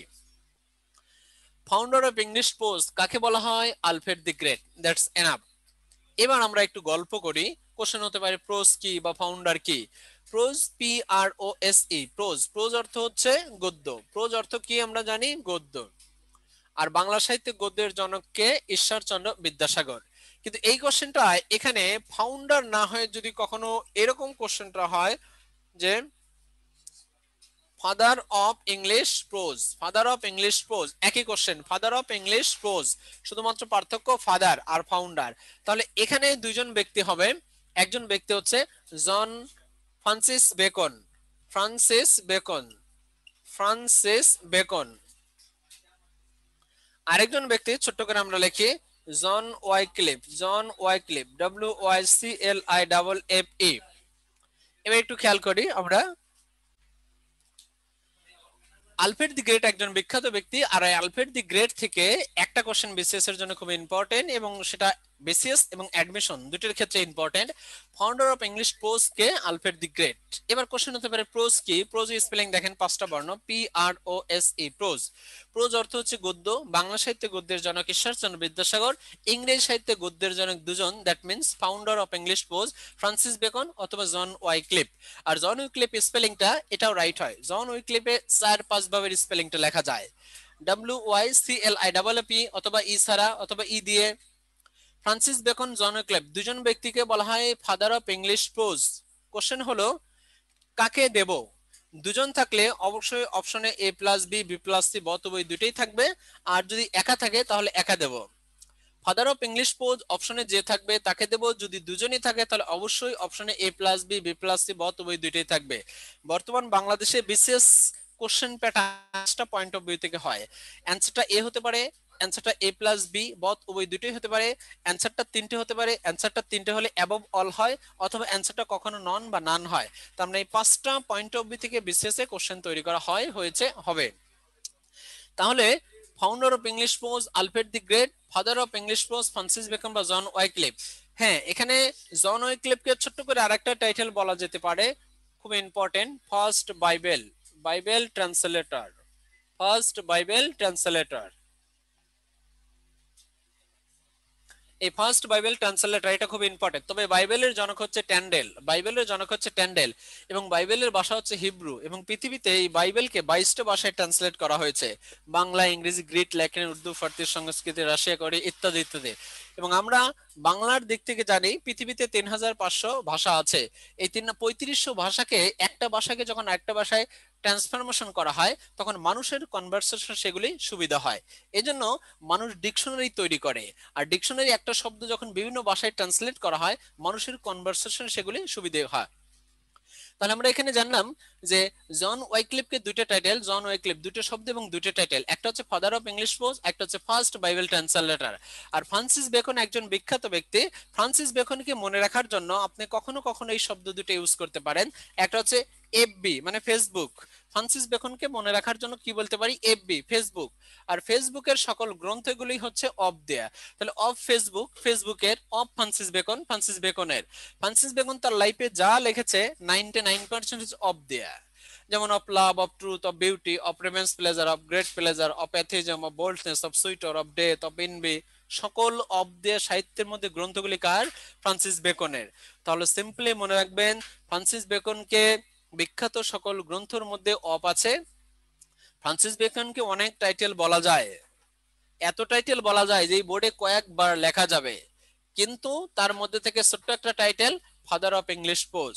তাহলে it is clear to you that Alfred the great একজন বিখ্যাত ব্যক্তি। এই আলফ্রেড দি গ্রেট কে একটা টাইটেল বলা হয় ফাউন্ডার অফ ইংলিশ প্রোজ। এই টাইটেল খুঁজতে গিয়ে আমরা পেলাম প্রোজ, PROS, এই প্রোজ। প্রোজে 5টা বর্ণ এবং 5টা ইনফরমেশন জেনে নিলাম। একটা হচ্ছে প্রোজ অর্থ গদ্য। বাংলা সাহিত্যে গদ্যের জনক ঈশ্বরচন্দ্র বিদ্যাসাগর, ইংরেজি সাহিত্যে গদ্যের জনক দুজন, ফ্রান্সিস বেকন এবং জন ওয়াইক্লিফ। অপশনে যে থাকবে তাকে দেব। যদি দুজনই থাকে, কোশ্চেনটা একই হয়, অবশ্যই অপশনে A+B, B+C বথ উভয় দুটোই হবে। এবং জন ওয়াইক্লিফকে আরেকটা টাইটেল বলা হয় ফার্স্ট বাইবেল ট্রান্সলেটর। ফ্রান্সিস বেকনকে অনেক টাইটেল বলা হয়, তবে সংক্ষেপে FB, তার সকল গ্রন্থ অব দেয়া মনে রাখা যায়। এখন লাস্ট একটা কোশ্চেন, ফাউন্ডার আর ফাদারের মধ্যে পার্থক্য কি? দেখেন গ্রামার যারা পড়েছেন, ফিউ আর এফ এর মধ্যে যতটা পার্থক্য, ফাদার আর ফাউন্ডারের মধ্যে ঠিক ততটা পার্থক্য। এখানে ফাউন্ডার দ্বারা বোঝানো হচ্ছে সাহিত্যের মধ্যে ফাউন্ডার শব্দটা প্রথম ব্যবহৃত হয়েছিল, এরপরে অনেক পরে ফাদার শব্দটা ব্যবহার করা হয়েছিল। এটা যদি না বোঝেন আরেকটা বোঝাই এক্সাম্পল, যেমন এই বিল্ডিংটা যে প্রতিষ্ঠান করেছে সেটা হচ্ছে ফাউন্ডার, আর যে এই বিল্ডিংটা প্রতিষ্ঠার পরে যে আপনারা এসেছেন সেটা হচ্ছে ফাদার। তারপরে ফাউন্ডার ফাদার মধ্যে তেমন একটা পার্থক্য নেই বললেই চলে। আমরা এখানে যতটুকু জানলাম আই থিঙ্ক এই পর্যন্ত কনসেপ্ট ক্লিয়ার। এবার পিলির জন্য question, who is the founder of English prose? Alfred the Great. Who is the father of English prose? Francis Bacon বা জন ওয়াইক্লিফ। অথবা who is the first Bible translator? John Wycliffe. আর Francis Bacon সকল গ্রন্থগুলি normally কি দিয়ে? Of দিয়ে।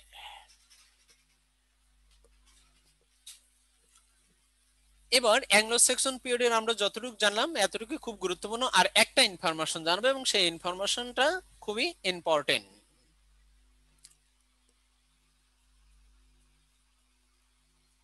একটা major work, এই মেজর ওয়ার্ক থেকে বিসিএস এ কোশ্চেন আসে, সেই মেজর ওয়ার্কের নাম হচ্ছে বেউফ, BEOWULF, BEOWULF।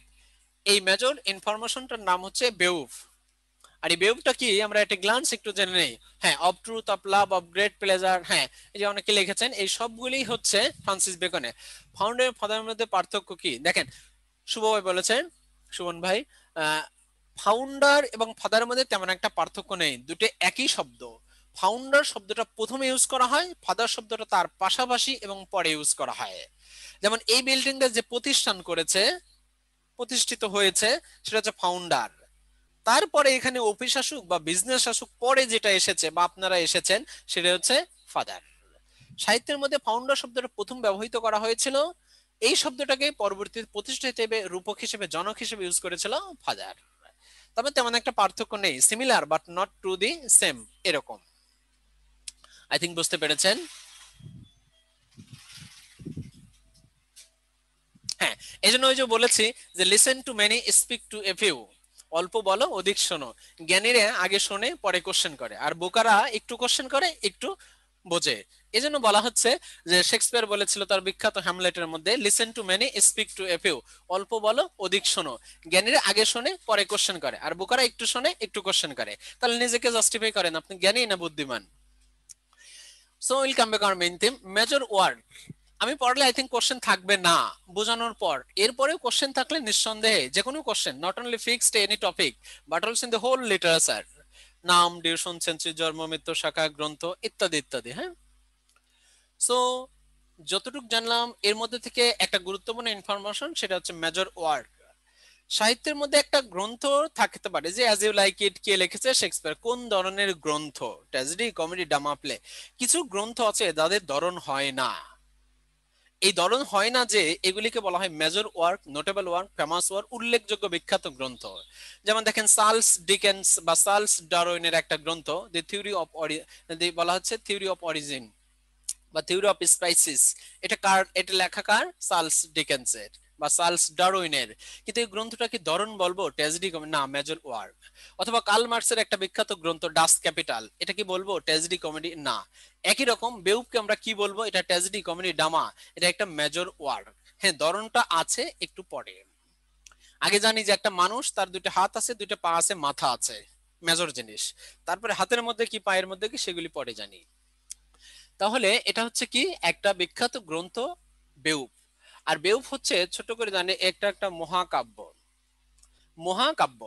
আর এই মহাকাব্যর ইংলিশ আমরা খুব ভালো করে জানি যে এপিক। মহাকাব্যের ইংলিশ কি? ইপিক। এবার যদি কোশ্চেন আসে লিটারি টার্মসের দিক থেকে, what is tragedy, what is comedy, what is epic, তাহলে ছোট করে জেনে যায় a long narrative poem, a long narrative.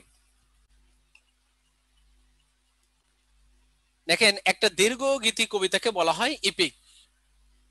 A long narrative poem, a দীর্ঘ গীতি কবিতাকে বলা হয় ইপিক। এবং ছোট্ট করে আমরা জানি এই বেউফ থেকে জানলাম এ লং ন্যারেটিভ পোয়েম এটা একটা ইপিক।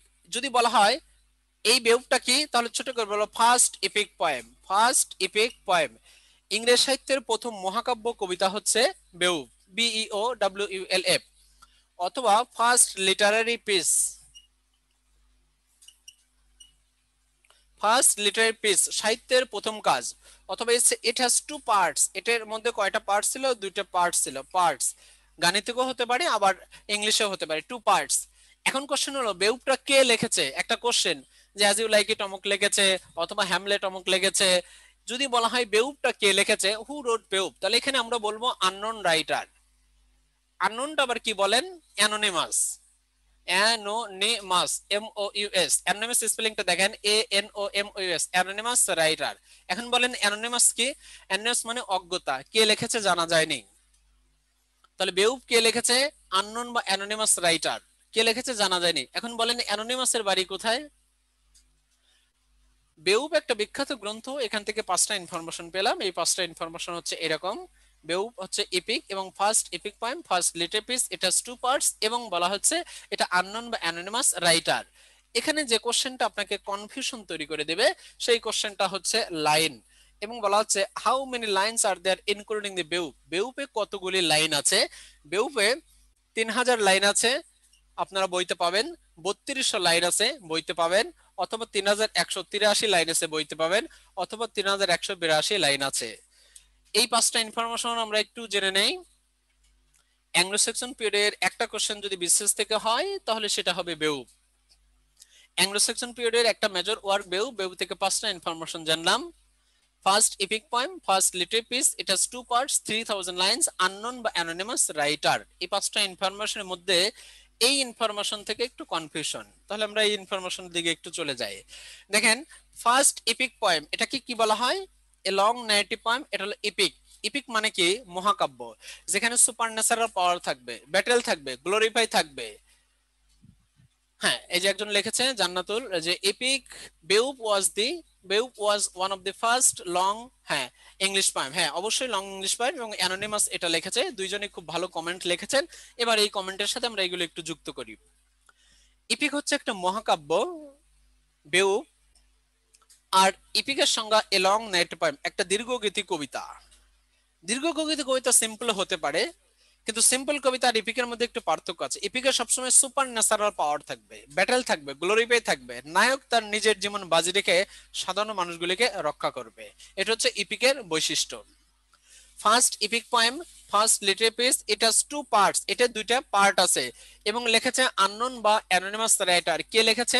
আননোন বা অ্যানোনিমাস রাইটার। কে লিখেছে এটা জানা যায়নি। যখন কোনো কিছু জানা যায় না তখন সেটাকে গডড হিসেবে উল্লেখ করা হয়, অ্যানোনিমাস হিসেবে উল্লেখ করা হয়, আননোন হিসেবে উল্লেখ করা হয়। যেমন আমরা পড়ি আনসিন, কম্প্রেনশন, হ্যাঁ, ইত্যাদি। এখন কোশ্চেন হচ্ছে যদি এই কোশ্চেনটা হয় যে how many lines are there including the বেউফ, বেউফে কতগুলি লাইন আছে, তাহলে দেখেন আমি লিখেছি 3000, 3200, 3182 অথবা 3183। এখানে যতগুলি লাইন পাবেন সবগুলি লাইনে বইতে আছে। এর মধ্যে থেকে পারফেক্ট লাইন হচ্ছে 3000।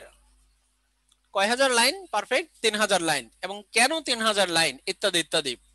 কোশ্চেনটা এরকম করে হয়, how many lines are there including বেউপ, বেউপে কতগুলি লাইন আছে? 3000, 4000, 5000, 6000। তাহলে অবশ্যই কয় হাজার দেবেন? 3000। এখানে এই কোশ্চেনটা হবে না যে 3100, 3200, 3500 ইত্যাদি, এরকম করে সিম্পলি কোশ্চেনটা হয় না। এরপরেও যদি হয় তাহলে দেখেন 3182 এই লাইনটা পাবেন শরীফ ভাইয়ের বই বন্যামে হ্যান্ডবুক অফ ইংলিশ লিটারেচারের 17 নম্বর পেজের বাম পাশের মাঝখানে। 3183 লাইন পাবেন হিস্ট্রি অফ দি ইংলিশ লিটারেচারের 105 নম্বর পেজের বাম পাশের উপরে 3য় নম্বর লাইন। 3000 লাইন পাবেন জর্জ MP3-র 2 নম্বর পেজের ডান পাশের মাঝখানে। আর 3000 লাইন অধিকাংশ বইতেই পাবেন। এখানে এই 3000 লাইনটাই হচ্ছে পারফেক্ট। তাহলে 3000 লাইন যদি থাকে আমরা 3000 লাইন দেব। 3000 লাইন না থাকলে কখনো কখনো 3200 লাইন দেওয়া যায়, তবে এই দুটি আমরা কখনোই দেব না। হয় 3000 দেব, না হয় 3200 দেব। 3200 লাইন অধিকাংশ বইতে দেওয়া আছে। তাহলে যদি এখানে কোশ্চেন করা হয় how many lines are there including বেউ, বেউপে কতগুলি লাইন আছে? অনেকগুলি লাইন আছে, তবে পারফেক্ট যেটা সেটা নিতে হবে। এবং পারফেক্ট হচ্ছে 3200। 3200 না থাকলে 3000। এবং জর্জ বার্নার্সের সেই কোটেশন সবসময় মনে রাখবেন, be word of false knowledge it is more danger than to ignorance. ভ্রান্ত জ্ঞান অজ্ঞতার চেয়ে মূর্খ। তাহলে ভুল জ্ঞান কখনোই শিখবেন না, যেটা শিখবেন পারফেক্টটা শিখবেন। হ্যাঁ, জানার পরিধি বেশি করা ভালো, তবে জানার পরিধি বেশি করলে কি হয়? কমানো যায়। কিন্তু জানেনই কম, তখন 15টা কোশ্চেনই মনে হবে উইলিয়াম শেক্সপিয়ার, কারণ এছাড়া আর বোঝেন না। এজন্য জানার পরিধি বেশি করেন। জানার পরিধি বেশি করলে সেটা কি হবে? সুবিধা হবে। আর শর্ট জানলে এমনি শর্ট, তার মধ্যে আর শর্ট করা যায় না।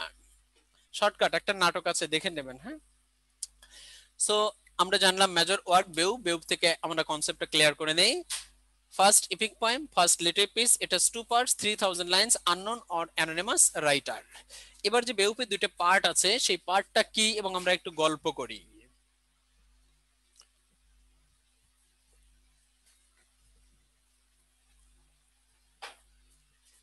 দেখেন, এটা হচ্ছে বেউপ। বেউপের দুইটা পার্ট আছে। আমরা যদি গল্প করি তাহলে এরকম বলা যায় যে রাজা রদগার হচ্ছে একজন বিখ্যাত ব্যক্তি রাজা। তার হিরোইট নামের একটা প্রাসাদ নির্মাণ করবে।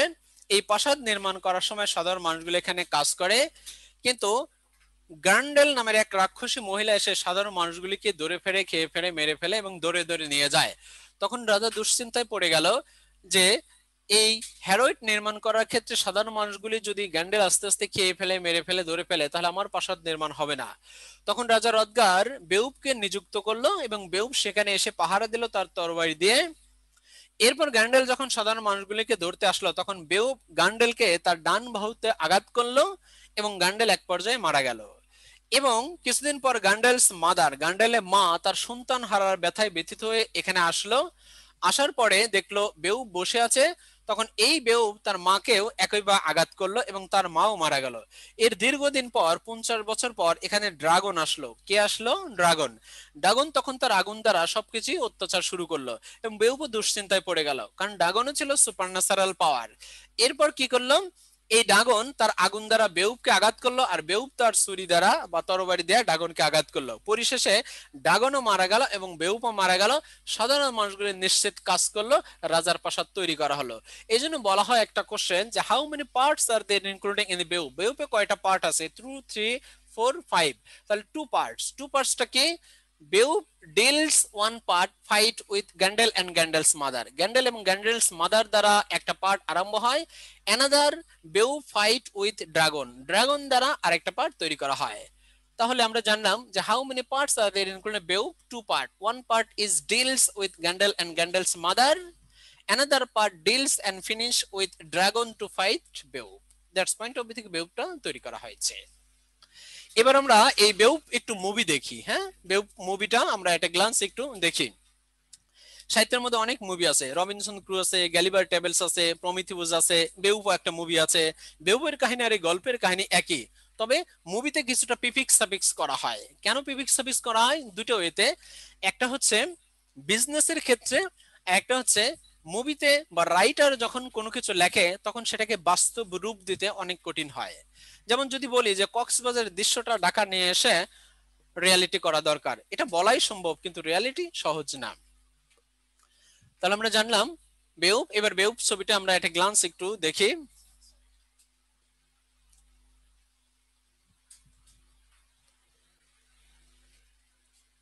আমরা কিছু ব্যক্তি পেলাম যে মেজর ওয়ার্ক, বেউব আর ক্যাডমন এবং আলফ্রেড দি গ্রেট, এটা আমরা জানলাম। ক্যাডমনকে বলা হলো ফার্স্ট ইংলিশ পয়েট, বাংলা সাহিত্যে তার সাথে তুলনা করলাম লুইপা। আলফ্রেড দি গ্রেট একজন বিখ্যাত ব্যক্তি এবং তাকে বলা হয় ফাউন্ডার অফ ইংলিশ প্রোজ, আর প্রোজ অর্থ গদ্য, এর সাথে তুলনা করলাম বাংলা ঈশ্বরচন্দ্র বিদ্যাসাগর। ইংলিশ সাথে বাংলায় তুলনা করলে মনে রাখতে সুবিধা হবে, কখনো কখনো ভালো বাংলা পারলে ভালো ইংলিশ গ্রামার বা আদার্স ট্রান্সলেশন পারা যায়। মেজর ওয়ার্ক হচ্ছে বেউব, আর এই বেউব সম্পর্কে আমরা একটা গ্লান্স এবার যা বললাম সেটা একটু একটা গ্লান্স দেখে আসি।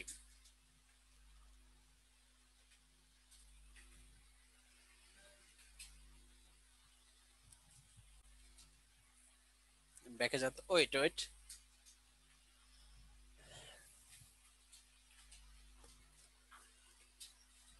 মুভিটা বেউব মুভিটা, হ্যাঁ ব্যাকে যা দেখেন একটা হচ্ছে বেউফের মুভি আছে, হ্যাঁ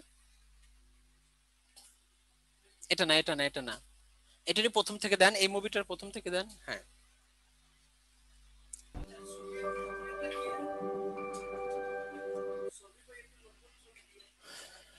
বোট।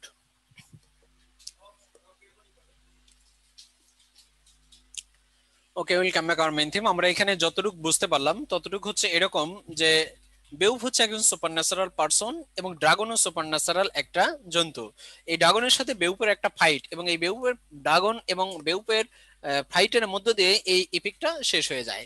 এই জন্য গল্পটা হচ্ছে এরকম যে বেউফ হচ্ছে একটা বিখ্যাত এপিক মহাকাব্য। রাজা রদগার থাকে, রদগার একটা প্রাসাদ নির্মাণ করবে, কিন্তু সেখানে গ্যান্ডেল এবং গ্যান্ডেলসের মাদার এসে ডিস্টার্ব করে, পরবর্তী ড্রাগন এসে ডিস্টার্ব করে। বেউফ সবাইকে হত্যা করার পর ড্রাগনের সাথে যখন হত্যা করে তখন বেউপও হত্যা হয় এবং ড্রাগনও হত্যা হয়, পরে প্রাসাদ নির্মাণ করা হয়। সেই পয়েন্ট অফ ভিউ থেকে বেউপ তৈরি করা হয়েছে। আর বেউপ যেহেতু ছোট্ট করে আমরা জানলাম যে এপিক, এই এপিক থেকে একটা কোশ্চেন আসে বিসিএস এর জন্য, এবং এই এপিক থেকে আপনারা একটা কোশ্চেন কমন পাবেন। এপিকের সংজ্ঞাটা আমরা জানলাম এ লং ন্যারেটিভ পোয়েম। কি জানলাম বলেন তো? এ long narrative poem, a long narrative poem. এবার যদি ছোট করে আরেকটা কোশ্চেন করি আমরা, যদি বলা হয় epic poet, who is the epic poet in the history of English literature, তাহলে আমরা ছোট করে একটা গ্লান্স একটু লিখি যে এপিক পয়েট। এপিক পয়েট বলা হয় জন মিল্টন। হ্যাঁ, জন মিল্টনকে অনেক কিছু বলা যেতে পারে, তার মধ্যে একটা গুরুত্বপূর্ণ টাইটেল হচ্ছে এপিক পয়েট। এবং যদি বলা হয় যে how many kinds of epic, epic কয় প্রকার, তাহলে এপিক হচ্ছে নরমালি দুই প্রকার। আর এই দুই প্রকার কি কি একটা গ্লান্স জেনে নেই। একটা হচ্ছে প্রাইমারি এপিক, প্রাইমারি এপিক, এবং একটা বলেছে সেকেন্ডারি এপিক, সেকেন্ডারি এপিক। এখন দেখেন এই প্রাইমারি ইপিক থেকে বিসিএস এ মাদার সকল ক্ষেত্রে কোশ্চেন তৈরি করা হয়, এবং সে হ্যাঁ মিল্টন। এবং প্রাইমারি ইপিক হোমার একজন বিখ্যাত ব্যক্তি। দেখেন একটা কোশ্চেন, হোমার কোন যুগের কবি, এই কোশ্চেনটা কিন্তু কখনোই হয় না। কেন? কারণ হোমার কোনো যুগের না, হোমার হচ্ছে একজন গ্রিক রাইটার। হোমার আছে, প্লেটো আছে, সক্রেটিস আছে, অ্যারিস্টটল আছে, এবং বলা হচ্ছে সফোক্লিস আছে। হ্যাঁ, এগুলি হচ্ছে বিখ্যাত গ্রিক রাইটার। হোমার বিখ্যাত দুটো গ্রন্থ আসে, একটা হচ্ছে ইলিয়াড এবং আরেকটা বলা হচ্ছে ওডিসি। ইলিয়াড এবং ওডিসি, ইলিয়াড এবং ওডিসি। দেখেন এখানে সবচেয়ে অবাক করার বিষয় হচ্ছে জন মিল্টন জন্মগতভাবে অন্ধ ছিল না। জন মিল্টনকে ব্লাইন্ড পয়েট বলা হয়। জন মিল্টনও অন্ধ এবং হোমারও অন্ধ, কিন্তু জন মিল্টন মাঝ বয়সে এসে অন্ধ হয়ে গেল। যখন জন মিল্টন মাঝ বয়সে এসে অন্ধ হয়ে গেল তখন সৃষ্টিকর্তার কাছে অনেকগুলি কমপ্লেন দিল যে তুমি আমাকে মাঝ বয়সে এসে কেন অন্ধ করে দিলে, জন্মের শুরুতে দিকে দিকে অথবা শেষের দিকে দিতে। এই মাঝ বয়সে যখন অন্ধ করে দিছো তখন আমি সাহিত্যকর্ম সারা ওয়ার্ল্ড সম্পর্কে আমার ধারণাগুলি খুবই তুচ্ছ হয়ে যাচ্ছে। এই বলার পরে আবার কিছুক্ষণ পরে জন মিল্টন ঈশ্বরের প্রতি অনেক বেশি গ্লোরিফাই করে এবং বলা হলো যে তুমি নিশ্চয়ই হোয়াট ডাজ গড ফর আর্থ, মানুষের জন্য ভালো কিছু কল্যাণকর বয়ে আনো, এবং অন্ধ করে দিছো, তাতে কি হয়েছে, আমার সাহিত্যকর্ম তোমার প্রতি সবসময় বিশ্বাস থাকবেই। আর হোমার জন্মগতভাবে অন্ধ ছিল। এখানে সবচেয়ে অবাক করা বিষয়, হোমার দুটো গ্রন্থ লিখেছিল, একটা ইলিয়াড এবং ওডিসি। ইলিয়াড এবং ওডিসিতে 28,000 লাইন ছিল। দেখেন হোমার অন্ধ একজন ব্যক্তি, সে ইলিয়াড এবং ওডিসিতে কত হাজার লাইন 28,000 লাইন ছিল। হোমারের ব্রেনটা এত শার্প ছিল, এই 28,000 লাইন সে মেমোরাইজ করে করে রাখতো। আজকে 10,000, কালকে 20,000, কালকে 5,000, এরকম করতে করে যখন 28,000 লাইন ইলিয়ড এবং ওডিসাতে মেমোরাইজ করে রাখতো, এরপর যখন লেখার প্রচলন শুরু হলো তখন স্পিচ দিল এবং সেগুলি লেখা হলো। প্রাইমারি ইপিক তাকেই বলা হয় যে ইপিক প্রথমে থিঙ্কিং করা হয়, কল্পনা করা হয় এবং তার অনেক বছর পরে লেখা হয়, তাকে বলা হয় প্রাইমারি ইপিক। এবং হোমারের বিখ্যাত দুটো গ্রন্থ ইলিয়াড, ওডিসি। সেকেন্ডারি ইপিক জন মিল্টনকে বলা হয় সেকেন্ডারি ইপিক, তাকেই বলা হয় যে ইপিক ইনস্ট্যান্টলি থিঙ্কিং, কল্পনা করার পয়েন্ট অফ ভিউ থেকে লেখা হয়, বলা হয়, উপস্থাপন করা হয়, তাকে বলা হয় সেকেন্ডারি ইপিক। আর এই সেকেন্ডারি ইপিকের জন মিল্টন বিখ্যাত দুটো গ্রন্থ দেখেন, PARADISE, প্যারাডাইস লস্ট। এই প্যারাডাইস লস্ট অথবা আরেকটা প্যারাডাইস রেগান, REGAINED। দেখেন প্যারাডাইস লস্ট, প্যারাডাইস রেগান এই দুটো সবাই জানে, কিন্তু প্যারাডাইস লস্ট পাবলিশড হয় কত সালে এটা আর কেউ জানে না। প্যারাডাইস রিগান পাবলিশড হয় কত সালে এটা আর কেউ জানে না। অ্যাজ ইউ লাইক ইট সবাই পড়েছেন, পাবলিশড হয়েছে কখন জানি না। গ্যালিবার টেবল সবাই পড়েছেন, মুভি দেখেছেন, পাবলিশড হয়েছে কখন জানি না। মনে রাখবেন বিজয়ীরা ভিন্ন কাজ করে না, একই কাজ ভিন্ন ভাবে করে। এজন্য আপনাকে একটু এক্সেপশনাল হতে হবে। You have to exceptional so that anybody likes you. তাহলে প্যারাডাইস লস্ট পাবলিশড হয়েছিল 1667, প্যারাডাইস রিগান পাবলিশড হয়েছিল 1671।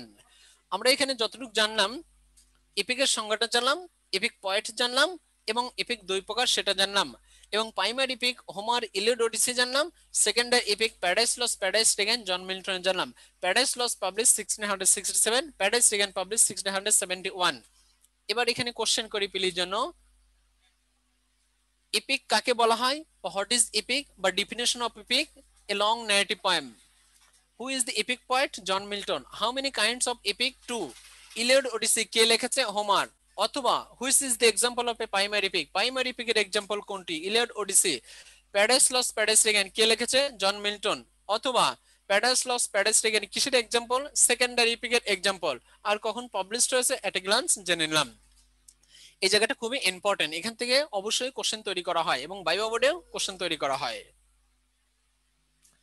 এবার আমরা ছোট্ট করে এই ইপিক সম্পর্কে আরেকটু জেনে নেই।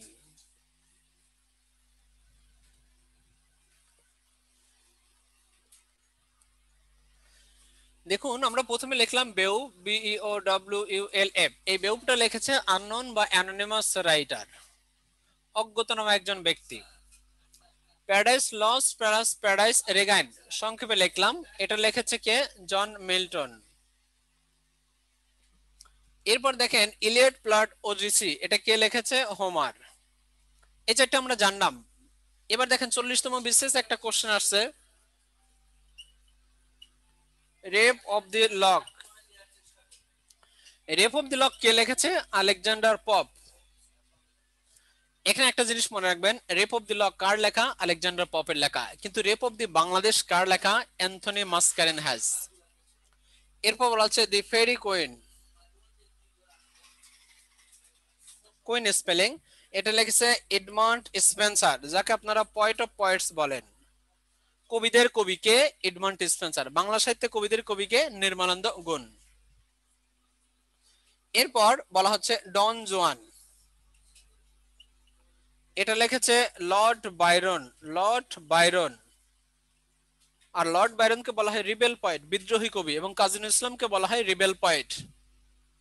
এই যে মিল্টন অন্ধ হলো কিভাবে, এই কোশ্চেনটা যদি অ্যান্সার করি অনেক সময় লাগবে। হোমার মেয়ে লিখতে সাহায্য করেছে, হ্যাঁ। মক ইপিক, হ্যাঁ ইপিক হতে পারে, মক ইপিক হতে পারে, তবে মক ইপিকটা সর্বদিক থেকে পারফেক্ট। ইপিকের মধ্যে মক ইপিক ছোট্ট একটা পার্ট। মিল্টন অন্ধ হলো এভাবে, দেখেন জান্নাতুল ফেরদৌস একটা কোশ্চেন করেছে মিল্টন অন্ধ হলো কিভাবে, একটু একটু পরে বলছি, হ্যাঁ। এরপর ছোট করে আরেকটা গ্রন্থ লিখি, the ring, RING, ring, the ring of books. The ring of books একটা বিখ্যাত গ্রন্থ, এটা লেখছে রবার্ট ব্রাউনিং। Robert Browning. দেখেন এখানে যতগুলি এপিক লিখেছি, এই এপিকগুলি সাধারণত এখান থেকে বলেছি বিশেষ একটা কোশ্চেন কমন পাবেন। এখানে দেখেন প্রত্যেকটা এপিকই খুব বেশি গুরুত্বপূর্ণ, যে যেগুলি কবি সাহিত্যিক হোক না কেন এই এপিকগুলি ইম্পর্টেন্ট। বেউব, আননোন বা anonymous writer, Paradise Lost, Paradise Regained John Milton, সংক্ষেপে PL+PR John Milton, Iliad, Odyssey Homer. Rape of the Lock ইপিকও হয়, মক ইপিক হয় আলেকজান্ডার পপ। ইংরেজি সাহিত্যে সবচেয়ে বেশি কোটেশন আছে উইলিয়াম শেক্সপিয়ার, এরপর যদি কোনো ব্যক্তির থাকে তাহলে সেই ব্যক্তি হচ্ছে আলেকজান্ডার পপ। কোটেশন সবসময় দুইটা পয়েন্ট অফ ভিত্তিক হয়, কে বলেছে, কোত্থেকে বলেছে। A little learning is a dangerous thing, অল্প বিদ্যা ভয়ঙ্করী, সবাই জানে। কে বলেছে জানি না, কোত্থেকে বলেছে আরো জানি না। তাহলে যে বলেছে সেই ব্যক্তির নাম আলেকজান্ডার পপ। কোত্থেকে বলেছে, এসে ইন ক্রিটিসিজম। আমরা বলি লাভ ইজ ব্লাইন্ড, কে বলেছে জানি না, কোত্থেকে আরো জানি না। এটা শেক্সপিয়ার বলেছে, মার্চেন্ট অফ ভেনিস। আমরা জানি common sense is not so common, কে বলেছে জানি না, কোত্থেকে আরো জানি না। অথবা আমরা বলি speech is great but silent is a greater, মৌন তো সম্মতির লক্ষণ, কে বলেছে জানি না, কোত্থেকে আরো জানি না। এটা বলেছে থমাস কার্লাইল। কোত্থেকে বলা হয় ফ্রান্স রেভলিউশন থেকে। এজন্য কোটেশন দুটো পয়েন্ট অফ ভিউ থেকে আসে, কে বলেছে কোত্থেকে বলেছে। The Rape of the Lock এটা একটা ইপিকো হতে পারে, মক ইপিকো হতে পারে। Alexander pop was born in 1800, বলা হয় 1688 থেকে 1744, এবং আলেকজান্ডার পপের বিখ্যাত একটা গ্রন্থ rape of the Lock. Rape of the lock এটা ইপিকো হয়, মক ইপিকো হয়। মক ইপিক সর্বদিক থেকে পারফেক্ট, মক ইপিক না থাকলে ইপিক। এবং রেপ অফ দি লকের নায়ক ব্যারন, নায়িকা বেলিন্ডা, এবং পাবলিশড হয় 1712 সাল। Rape of the lock line আছে 673টা, এবং এটা বিভিন্ন বইতে পাবেন, যেমন শরীফ ভাইয়ের 83 নম্বর পেজের বাম পাশে পাবেন, অথবা বিখ্যাত বই হ্যান্ডবুক অফ ইংলিশ লিটারেচারের 88 নম্বর পেজে পাবেন, ইত্যাদি ইত্যাদি। তার রেপ অফ দি লক ইপিকও হয়, মক ইপিকও হয়, দুটেই রাইট। ইপিক এবং মক ইপিক দুটেই যদি থাকে তাহলে মক ইপিক দেব। মকটা কি, মক মানে উপহাস করা, ফান করা, তামাশা করা, EARKY, ইয়ার কি করা, like that. So fairy queen এটা একটা বিখ্যাত ইপিক, এর লিখেছে এডমান্ড স্পেন্সার। এডমান্ড স্পেন্সারকে বলা হয় পয়েট অফ পয়েটস, কবিদের কবি। বাংলা সাহিত্যে কবিদের কবি নির্মলানন্দ গুণ, ইংরেজি সাহিত্যে কবিদের কবি এডমান্ড স্পেন্সার। ডন জোয়ান এটা লিখেছে লর্ড বাইরন। লর্ড বাইরনকে বলা হয় রিবেল পয়েট, বিদ্রোহী কবি, বাংলা সাহিত্যে কাজী নজরুল ইসলাম। এরপর বলা হয় the ring of Books. Ring of books একটা ইপিক, লিখেছে রবার্ট ব্রাউনিং। রবার্ট ব্রাউনিং থেকে 37, 38, 39তম বিসিএসে কোশ্চেন আসছে। রবার্ট ব্রাউনিং ড্রামাটিক মনোলগের জনক এবং ভিক্টোরিয়ান পিরিয়ডের একজন কবি। এবং Robert Browning was born in 1812 থেকে 1889। রবার্ট ব্রাউনিং সাথে বাংলা সাহিত্যে অবশ্যই ড্রামাটিক মনোলগ কবর জসিমউদ্দিনকে তুলনা করা হয়। তাহলে এখানে আমরা যতটুকু জানলাম সবগুলি ইপিক, এবং বলেছে ইপিকগুলি থেকে একটা কোশ্চেন আসবে। এবার আপনাদের কোশ্চেন কিছু থাকলে অ্যান্সার দেয়। চারটা লাইনটা একটু, হ্যাঁ, 4th নম্বর লাইন বলেছে এটা হচ্ছে rape of the Lock. Rape of the Lock, Rape of দি লকের বাংলা অর্থ হচ্ছে বেনি কর্তন করা, মানে চুল কেটে দেওয়া। Rape of the lock LOC কে বিখ্যাত 4 নম্বর লাইন হচ্ছে রেপ অফ দি লক এটা একটা বিখ্যাত ইপিক বা মক ইপিক, দুটোই হয়। ইপিক মক ইপিক থাকলে অবশ্যই মক ইপিক দেব। লিখেছে আলেকজান্ডার পপ। আলেকজান্ডার পপ হচ্ছে নিউ ক্লাসিক্যাল পিরিয়ডের একজন বিখ্যাত ব্যক্তি। আলেকজান্ডার পপের title mock epic poet, mock heroic poet, উপহাসমূলক বীরত্বের কবি। আর রেপ অফ দি লকের থেকে যার নাম, রেপ অফ দি লক নায়ক হচ্ছে ব্যারন, নায়িকা হচ্ছে বেলিন্ডা, পাবলিশড হয় 1712 সাল। এবং এখানে লাইন আছে 794টি। এবং রেপ অফ দি লকের বাংলা অর্থ বেনি কর্তন করা। রেপ অফ দি লকের পরিবর্তে যদি বায়ো বোর্ডে কখনো ধরে রেপ অফ দি বাংলাদেশ, কার লেখা? Rape of the Bangladesh Anthony মাসকারেন হ্যাজের লেখা, পাকিস্তানি একজন রাইটার। তার Rape of the Lock Alexander Pope. Rape of the Bangladesh Anthony Mascarenhas, এটা একটা প্রোজ, যুদ্ধের সময় লেখা হয়েছিল এবং পাবলিশড হয়েছিল 1971। এবং রেপ অফ দি লুক্রে এটা William Shakespeare. Rape upon rape অবশ্যই হেনরি ফিল্ডিং। তা রেপ দিয়ে আমরা 4টে শব্দ পেলাম।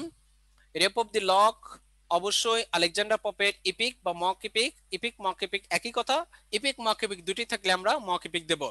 রেপ অফ দি বাংলাদেশ এটা প্রোজ, লিখেছে Anthony Mascarenhas. Mascarenhas spelling MASCERENHAS। Rape of the Lucrece এটা শেক্সপিয়ার একটা কবিতা, William Shakespeare, not Shakespeare. Shakespeare, shake অর্থ বর্ষা, স্পিয়ার অর্থ দোলনা, অথবা শেক অর্থ দোলনা, স্পিয়ার অর্থ বর্ষা। তাহলে শেক্সপিয়ার শব্দের অর্থ বর্ষা দোলনা, নট শেক্সপিয়ার, অবশ্যই শেক্সপিয়ার। তাহলে শব্দটা ভিন্ন অর্থ চলে যাবে। এই জন্য প্রনাউন্সিয়েশনের দিক থেকে অবশ্যই গ্রামারে যারা ক্লাস করেন, আমাদের সুমন স্যার আছে, এবং সুমন স্যারের প্রনাউন্সিয়েশন ক্লাসটা করে নেবেন। I think it will be better for you. আর আমাদের এখানে উপস্থিত আছেন আমাদের মুন্না স্যার এবং সুমন স্যার, দুইজনে খুব রেসপেক্টেবল টিচার এবং খুব জলি মাইন্ডের। নিঃসন্দেহে তারা মানব সেবায় এবং শিক্ষাদানে নিয়োজিত আছেন। সো অসংখ্য ধন্যবাদ স্যারদেরকে। আর স্যারদের প্রতি কোনো কোশ্চেন থাকলে বলবেন, নির্দ্বিধায় তারা আপনার সেবায় নিয়োজিত থাকবে। সো আমরা লাস্ট যেটা বলতেছিলাম, এই হচ্ছে ইংরেজি সাহিত্যের ইপিকগুলি জানলাম। এই ইপিকগুলি কে লিখেছে, এখান থেকে কোশ্চেন তৈরি করা হয়, হয়েছে, হবে এবং হওয়ার সম্ভাবনা আছে। এবার জন মিল্টন কেন অন্ধ হয়েছিল আমরা ছোট্ট করে একটু জেনে আসি। যদি কোশ্চেনটা অনেক লার্জ, কেন হয়েছিল জন মিল্টন অন্ধ? জন মিল্টন, MILTN, জন মিল্টনের জন্ম হচ্ছে 1608 থেকে 1688। এই জন মিল্টনকে ব্লাইন্ড পয়েন্ট কেন বলা হলো? হ্যাঁ, এটা হলো একজনের question. John Milton was born in 1608 থেকে 1688 এবং বলা হচ্ছে এই জন মিল্টন বিখ্যাত একজন ব্যক্তি। কখনো কখনো দুই একটা বই এখানে দেখেন 74ও পাবেন বা 78ও পাবেন তার জন্ম মৃত্যু। তাহলে 1608 থেকে 1674 বা 78, এখানে 74টা রাইট, 78টা রাইট না। জন মিল্টন একজন বিখ্যাত ব্যক্তি ছিল এবং তার ওয়াইফকে কাছ থেকে বিতাড়িত করা হয়েছিল এবং তাকে ব্লাইন্ড, অন্ধ করে দেওয়া হয়েছিল এবং তার সকল সাহিত্যকর্ম আর্সন মানে আগুনে পুড়িয়ে দেওয়া হয়েছিল। জন মিল্টনকে অন্ধ করে দেওয়া হয়েছিল কখন? বিখ্যাত 1642-তে। তার ওয়াইফকে তার কাছে বিতাড়িত করা হয়েছিল 1652-তে এবং বলা হচ্ছে তার আর্সন সকল সাহিত্যকর্ম আগুনে পুড়িয়ে দেওয়া হয়েছিল। এখন কোশ্চেন করেন যে এগুলি কেন করা হয়েছিল জন মিল্টনের সাথে? জন মিল্টনের সাহিত্যকর্ম কেন আগুনে পুড়িয়ে দেওয়া হয়েছিল? কেন তার ওয়াইফকে অন্ধ করে দেওয়া হয়েছিল? বিয়ের পর বিতাড়িত করা হয়েছিল তাকে, ইত্যাদি ইত্যাদি কোশ্চেন করেন। হ্যাঁ, জন মিল্টন এমন একজন ব্যক্তি ছিল যে ইটালিতে যুদ্ধ হলে ইংল্যান্ডে যাইতো, ইংল্যান্ডে যুদ্ধ হলে ইটালিতে যেত এবং যুদ্ধের মূল উৎস তৈরি করে দিয়ে নিজে পলায়ন থাকতো। এই জন্য পিউরিটান যুগের লোকেরা জন মিল্টনকে এনে তাকে অন্ধ করে দেয়, অথবা তার ওয়াইফকে বিতাড়িত করে দেয়, অথবা তার সকল সাহিত্যকর্ম আগুনে পুড়িয়ে দেয়। দ্যাটস পয়েন্ট অফ ভিউ থেকে জন মিল্টনকে ব্লাইন্ড পয়েন্ট বলা হয়েছিল। আর অন্ধ অবস্থায় সে ইপিক লিখেছিল, এজন্য তাকে বলা হলো ইপিক পয়েন্ট। আর অন্ধ অবস্থায় লিখেছিল কিভাবে? তার বোন ছিল ডরি, এই বোনের সাহায্য নিয়ে, বোনের অনুকরণ নিয়ে, ইন্সপিরেশন নিয়ে সে লিখেছিল। আর অন্ধ অবস্থায় লিখেছিল বলে তাকে বলা হলো ব্লাইন্ড পয়েন্ট, এবং অন্ধ অবস্থায় দুটি ইপিক লিখেছিল এজন্য তাকে বলা হলো ইপিক পয়েন্ট। এখন জন মিল্টন যদি আপনারা বইতে খোঁজেন তাহলে শরীফ ভাইয়ের বই, বইয়ের নামে হ্যান্ডবুক অফ ইংলিশ লিটারেচারের 52 বা 53 নম্বর পেজে পাবেন, অথবা দুর্মুর বইয়ের 88 নম্বর পেজে পাবেন, অথবা আকাশ ভাইয়ের বই, সেই বইয়ের নাম হচ্ছে অপটিম ইংলিশ লিটারেচার, 107 নম্বর পেজে পাবেন বা 109 নম্বর পেজে পাবেন। জন মিল্টন একজন গুরুত্বপূর্ণ ব্যক্তি। এই তিনটে বইয়ের রেফারেন্স পেজ নম্বর বলে দিলাম, যে কোনো বই নিঃসন্দেহে দেখতে পারেন। সাহিত্যের জন্য সব বই ভালো। হ্যাঁ, তাহলে জন মিল্টন কেন অন্ধ হয়েছিল? আরো অনেক অনেক question, simply question. John Milton কোন যুগের কবি? রেনেসান্স পিরিয়ড হতে পারে, পিউরিটান পিরিয়ড হতে পারে, নিও ক্লাসিক্যাল পিরিয়ড হতে পারে। নিও ক্লাসে একটা ছোট্ট পার্ট অবশ্যই বলা হচ্ছে রেস্টোরেশন পিরিয়ড হতে পারে। সবকিছু ছাড়া আমরা একটা জানি, জন মিল্টন নিও ক্লাসিক্যাল পিরিয়ডের কবি। নিও ক্লাসিক্যালের তিনটে পার্ট, রেস্টোরেশন, আগস্টন, সেন্সিবিলিটি। কোন পার্ট? রেস্টোরেশন। তাহলে জন মিল্টন ওয়াজ বর্ন 1608 থেকে 1674 বা 78, 74 রাইট। জন মিল্টন কে বলা হয় ইপিক পয়েন্ট অথবা ব্লাইন্ড পয়েন্ট। দুটো ইম্পর্টেন্ট টাইটেল, দুটো গ্রন্থ, একটা হচ্ছে প্যারাডাইস লস্ট, একটা প্যারাডাইস রিগাইন। That's enough. আরো অনেক অনেক কিছু জানা যায় জন মিল্টন থেকে। ফিফথ লাইন লিখেছিলাম লর্ড বাইরন। আমি ইপিক গুলি আবার বলছি। বেউব লিখেছি, বেউব আননোন বা অ্যানোনিমাস, বেউব আননোন বা anonymous. Paradise Lost, Paradise Regained John Milton. Iliad এবং Odyssey Homer. Rape of the Lock Alexander Pope. The Faerie queen, ferry queen, ফেরি অর্থ পরি, কুইন অর্থ রানী, রানীদের দেশে পরিদের দিনের কথা বলা হচ্ছে। এবং কুইন স্পেলিং QWNE। এই যে ই কেন লিখেছে? পূর্বে ওই সময় লিখতো গো, GOE, এখন লেখে গো। ওই সময় মেক, MAKETH, এখন লেখে মেক। এজন্য কোন রাইটার যখন কোনো কিছু লেখে তখন সেখানে রিকভার ক্ষমতা আপনার আমার থাকে না, রাইটার যা লেখে সেটাই রাইট। তাহলে আমরা ছোট করে এখানে জানলাম যে ইংলিশের দুইটা পার্ট, গ্রামার এবং লিটারেচার। 8টা যুগ জানলাম, এর নাম জানলাম, দুটি যুগ ইম্পর্টেন্ট, তিনটি যুগ অর্থ। অ্যাংলো সেকশন পিরিয়ড আলোচনা করলাম, অ্যাংলো সেকশন পিরিয়ডের নাম জানলাম, ডিউরেশন জানলাম, সেঞ্চুরি জানলাম, বাংলা অর্থ জানলাম, এবং এই যুগের বিখ্যাত দুজন ব্যক্তি জানলাম, ক্যাডমন এবং Alfred the great. Caedmon first British poet, অথবা বাংলায় লইপা। আলফ্রেড দি গ্রেট, অথবা বাংলায় বলা হয় কে? ঈশ্বরচন্দ্র বিদ্যাসাগর। প্রোজ অর্থ গদ্য, বাংলা সাহিত্যে গদ্যের জনক ঈশ্বরচন্দ্র বিদ্যাসাগর, ইংরেজি সাহিত্যে ফ্রান্সিস বেকন, জন ওয়াইক্লিফ। বেউফ জানলাম, বেউফ থেকে পাঁচটা information. First epic poem, first little piece, it has two parts, 3000 line, unknown বা অ্যানোনিমাস রাইটার। এবং লাস্ট যে বেউফ যেহেতু এপিক, আর এই এপিক থেকে আমরা জানলাম এপিকের সংজ্ঞাটা, অথবা প্রথম এপিক অথবা এপিক দুই প্রকার, দুই প্রকারের দুটো করে করে এক্সাম্পল, হোমারের ইলিয়ড ওডিসি এবং জন মিল্টনের প্যারাডাইস লস্ট, প্যারাডাইস রিগান। আর সম্পূর্ণ এপিকগুলি জানলাম যে যুগ থেকেই কোশ্চেন তৈরি করা হোক না কেন বা এপিক আসুক না কেন। সো আমরা যতটুকু জানলাম দ্যাটস এনাফ। আমরা এখন এই যুগের মধ্যে থেকে আপনাদের 5 মিনিট সময় দেই যে এখান থেকে কারো কোনো কোশ্চেন আছে কিনা। এ হতে পারে অথবা এর বাইরেও হতে পারে। Is the any question about in the whole literature? Time, এই যে টাইম, হ্যাঁ দেখেন টাইম সম্পর্কে জন মিল্টন কত সুন্দর কথা বলেছিল।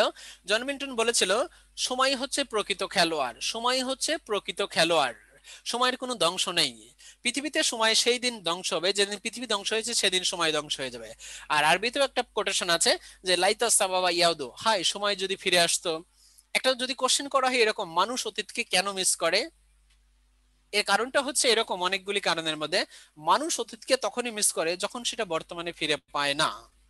এর অনেকগুলি কারণ আছে, সেটা আমার কারণ। তাহলে টাইম, এই সময়। আর টাইমদের সাহিত্যের মধ্যে অনেক বিখ্যাত গ্রন্থ, কোটেশন ইত্যাদি ইত্যাদি আছে।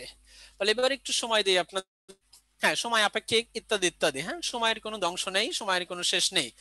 পানি যেমন কোনো ধ্বংস নেই, সৃষ্টি নেই, শুধুমাত্র স্থানান্তর পরিবর্তন হয়। সময়ের কোনো ধ্বংস নেই। তবে বিখ্যাত একটা গ্রন্থ আছে, the time machine, the time machine. The time machine post modern পিরিয়ডের একজন বিখ্যাত ব্যক্তি লিখেছিল, ওয়েলস। সময়কে স্থির করে রাখা যায়, কিন্তু এটা যদি সাধারণ মানুষের কাছে বলি তাহলে বোকা ভাববে বা পাগল ভাববে। হ্যাঁ, সময়কে কি করা যায়, স্থির করে রাখা যায়, সেটা অনেক সিচুয়েশনে, সেটা আজকে না বলি। তাহলে টাইম সম্পর্কে আমরা এট এ গ্লান্স এখন একটু কোশ্চেন করি। Give me any question and take me answer.